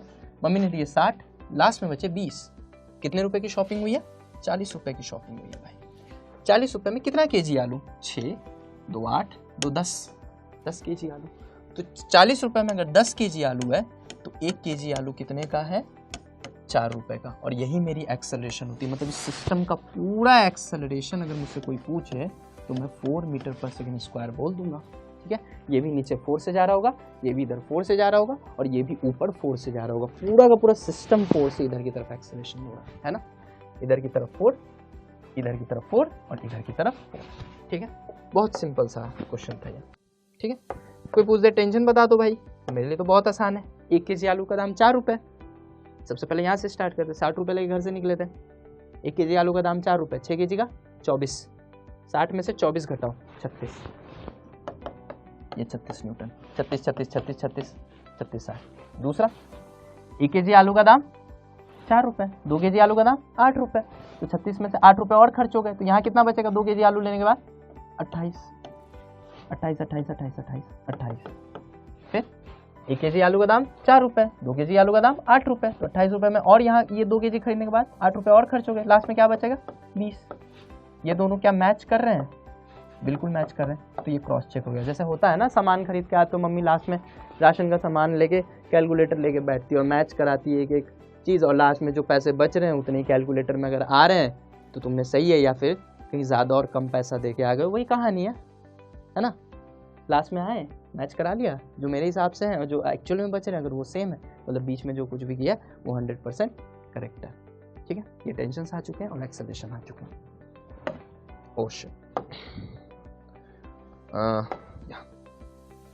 यहाँ पे आ जाते हैं। ठीक है, ध्यान से देखिएगा बेटा, यहाँ जो फोर्स लग रहा है, यहाँ जो फोर्स लग रहा है वो है m1g, और यहाँ जो फोर्स लग रहा है, क्योंकि घर्षण वर्षण कुछ भी नहीं है, ये 0 न्यूटन है। अच्छा, ये मत कहना कि सर यहाँ नीचे m2g तो लग ही रहा है, इसका कोई लाइन ऑफ मोशन ये है और फोर्स ऐसे, इसका होना ना होना मेरे मोशन के लिए बराबर है। मोशन में तुम ना ही तुमको इंक्लूड करे तो भी कोई फर्क पड़ने नहीं जा रहा है। अच्छा, इसको देख के कंफ्यूज मत होना बेटा, बहुत आसान सवाल है। इसको लो और ऐसे खोल के ऐसे सीधा कर दो, वही केस है। बस डायरेक्ट ऐसे ना लगा के ऐसे थोड़ा घुमा के थोड़ा सा स्टाइल मारा है इसने, और कुछ नहीं है। ठीक है, इधर 0 लग रहा है, इधर m1g लग रहा है। ठीक है, मम्मी ने कुल अभी भी m1g दिए, लास्ट में अभी भी 0 बचे। शॉपिंग कितने में हुई है? m1g में। m1g में टोटल kg आलू m1 प्लस m2 डिवाइड कर दूंगा, ये 1 kg आलू का दाम होगा, यही एक्सेलरेशन है। डायरेक्ट ये क्वेश्चन आया हुआ, ध्यान से देख लीजिए। एक्सेलरेशन ही पूछा था सिर्फ, क्योंकि डेटा है नहीं, टेंशन निकालने में दिक्कत होगी, है ना। कर सकते हो, मल्टीप्लाई करके माइनस कर दो तो वो भी आ जाएगा, जो तरीका मैंने आपको बताया। ठीक है, अगला क्वेश्चन, इस क्वेश्चन को देखते हैं। ठीक है, बहुत बढ़िया सवाल है। ठीक है, ये जो है ये 60 न्यूटन इधर की तरफ लगेगा। इस केस में अर्थ किसी भी चीज को बिल्कुल वर्टिकली डाउनवर्ड अट्रैक्ट करती है। अर्थ को थोड़ी पता है बीच में तुमने वेज लगा रखा है या क्या लगा रखा है, इसको वेज कहते हैं बेटा। ये जो शेप है इसको ट्रायंगुलर शेप को वेज कहते हैं। ये आपको सामने से ट्रायंगल दिख रहा है, ऐसे इधर से अगर देखोगे तो एक प्लेन होगा जो कि एक ऐसे शेप बनाया हुआ होगा, ऐसे करके शेप बनाया होगा। ठीक है, इसको वेज कहते हैं, ध्यान से समझिएगा इस चीज को। ये 60 न्यूटन है। अर्थ किसी भी चीज को वर्टिकली डाउनवर्ड अट्रैक्ट करता है। ठीक है, ये फोर्स कितना होगा बताइए? 40 न्यूटन। ठीक है, 4 kg है, जी की वैल्यू 10 है, तो 40 न्यूटन से अर्थ सिंपली डाउनवर्ड अट्रैक्ट कर रहा है। ठीक है, अच्छा, इस फोर्स के 2 कंपोनेंट है बेटा। एक जो मोशन के लाइन के अलोंग है, जो एक्चुअली रिस्पॉन्सिबल है मोशन कराने में, और एक मोशन के लाइन के परपेंडिकुलर है, जिसका कोई फर्क नहीं पड़ता। अभी यही बताता आ रहा हूँ कि कभी भी लाइन ऑफ मोशन के परपेंडिकुलर फोर्स हो, उसका मोशन में फिलहाल कोई योगदान नहीं है। ठीक है, बाद में जाएगा, जब अपन फ्रिक्शन पढ़ेंगे ना, वहाँ पे आएगा तो तुम्हें फील होगा कि उसका क्या रोल है। ठीक है, अभी फिलहाल के लिए उसका कोई रोल नहीं है। ठीक है, तो 40 का एक कंपोनेंट जो इधर होगा ये होता है 40 cos 37 डिग्री। ठीक है, और ये वाला जो कंपोनेंट अलोंग द प्लेन होता है ये होता है 40 sin 37 डिग्री। ठीक है, ये ऐसे ही कंपोनेंट में ब्रेक होते हैं। मैथमेटिकली आप इसको कैलकुलेट कर सकते हैं। ये जो थीटा है ना, ये थीटा है, ये 90 है, तो ये 90 माइनस थीटा हो जाएगा, जिस वजह से ये एंगल थीटा हो जाएगा। और 40 cos 37 40 sin 37, ये इतना एक्सपेक्ट करके चल रहा हूँ, आपको ये पता होगा। ठीक है, तो ये 40 है, तो ये 40 cos 37 है और ये 40 sin 37 है। cos 37 की जो वैल्यू होती है बेटा वो होती है 4/5। तो 4/5 उसमें रख के देखो तो 5 8 जा 8 4 जा 32, यहाँ पे 32 न्यूटन आ जाएगा बेटा, ठीक है। और साइन 37 की वैल्यू होती है 3/5, तो 3/5 को जब 40 से मल्टीप्लाई करोगे तो ये आ जाएगा 24 न्यूटन, ठीक है। 3/5 40 को 8 टाइम्स काटेगा, 8 × 3 24 न्यूटन हो जाएगा, ठीक। अब ध्यान से समझिएगा, मेरे लिए इस फोर्स का कोई योगदान नहीं है, क्यों? क्योंकि ये लाइन ऑफ मोशन के परपेंडिकुलर है ये फोर्स, इसलिए तुम्हारा होना ना होना बराबर है। मेरे लिए सिर्फ ये फोर्स इंपॉर्टेंट है, ठीक है। 24। अब ध्यान से देखिए, अगर इसको मैं सीधा कर दूं तो इधर 60 है और इधर 24 है ना। तो अगर मैं ऐसे कैलकुलेट करूं तो मम्मी ने दिए 60, लास्ट में बचे 24, ठीक है। आपके दिमाग में आ रहा होगा सर पूरे 40 क्यों नहीं लिया आपने? क्यों? क्योंकि 40 का एक कंपोनेंट 90 डिग्री पे है लाइन ऑफ मोशन के, और जिसका इफेक्ट कुछ भी नहीं है, तो उसको मैं क्यों लूँ? मैं तो उसको लूंगा ना जो लाइन ऑफ मोशन के अलॉन्ग होगा, है ना। लाइन ऑफ मोशन मतलब जिस लाइन पे ये मोशन कर रहा है या कर सकता है, ठीक है। अब ध्यान से देखिए, मम्मी ने दिए 60 रुपये, लास्ट में घटा दिए, उसमें लास्ट में बचे 24 रुपये, 60 में से 24 घटा दिया, टोटल केजी आलू 10 है, तो एक्सेलरेशन की वैल्यू क्या आ जाएगी? 60 - 24 करिएगा तो 36/10 that is 3.6 metre per second square. Orally answer आ गया, ठीक। टेंशन भी निकाल सकते हैं, 1 केजी आलू का दाम पता है, 6 केजी में मल्टीप्लाई कर दो, 6 केजी आलू का दाम पता चल जाए। 60 रुपये लेके चले थे, 60 में से वो माइनस कर देना, तो टेंशन भी आ जाएगा, ठीक है। इतना आप घर पे कर सकते हैं एज ए होमवर्क, ठीक है। चलिए इस क्वेश्चन को देखते हैं। इस क्वेश्चन को ध्यान से देखिएगा। अब यहाँ पे क्या है, दोनों की 60 है, एक की 60 न्यूटन है, एक की 40, दोनों की वर्टिकली डाउनवर्ड है, ठीक है। और दोनों का जो कंपोनेंट एक्चुअली मोशन में पार्टिसिपेट कर रहा है वो ये 60-40 पूरा नहीं है, एक कंपोनेंट है ना। अच्छा, ये वाला कॉस वाला कंपोनेंट का तो कोई रोल नहीं है, तो फिर कॉस वाला कंपोनेंट को कंसीडर क्यों करें? प्लेन के अलॉन्ग जो कंपोनेंट होता है वो साइन वाला कंपोनेंट होता है, डायरेक्ट साइन वाले को ले रहे हैं, ठीक है। तो ये हो गया। अच्छा, ये पहले एंगल निकाल लीजिए, ये 37 डिग्री है, ये 90 डिग्री है, टोटल एंगल 180 डिग्री होती है एक ट्रायंगल में, तो इससे अगर आप कैलकुलेट करिएगा तो ये 53 डिग्री आएगी, ये निकालना था आपको, ठीक है।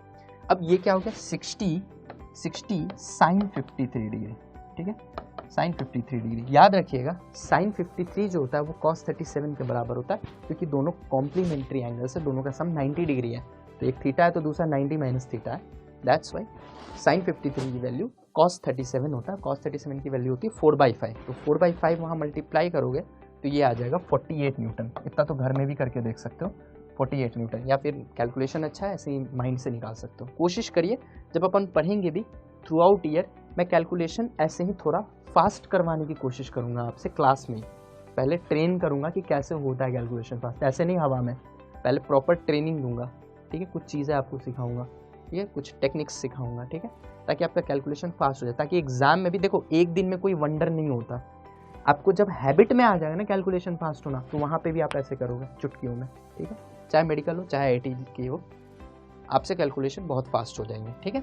चलो इधर देखो 48 न्यूटन है, ठीक है। ऐसे ही 40 साइन 37 की वैल्यू अब ये भी निकाला था 3/5, तो ये हो गई 24 न्यूटन, ठीक है, ये हो गई 24 न्यूटन, ठीक है।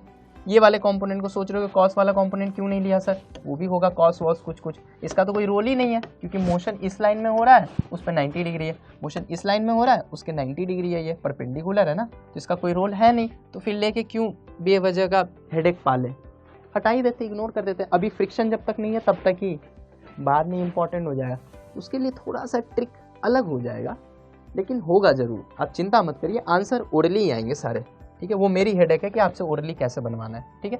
अब देखिए मम्मी ने दिए कितने, अब इसको सीधा कर दो, ये ऐसे है फोर्स, इसको सीधा कर दो, 48 इधर 24 इधर, मम्मी ने दिया 48, लास्ट में बचे 24, तो 48 - 24, ठीक है।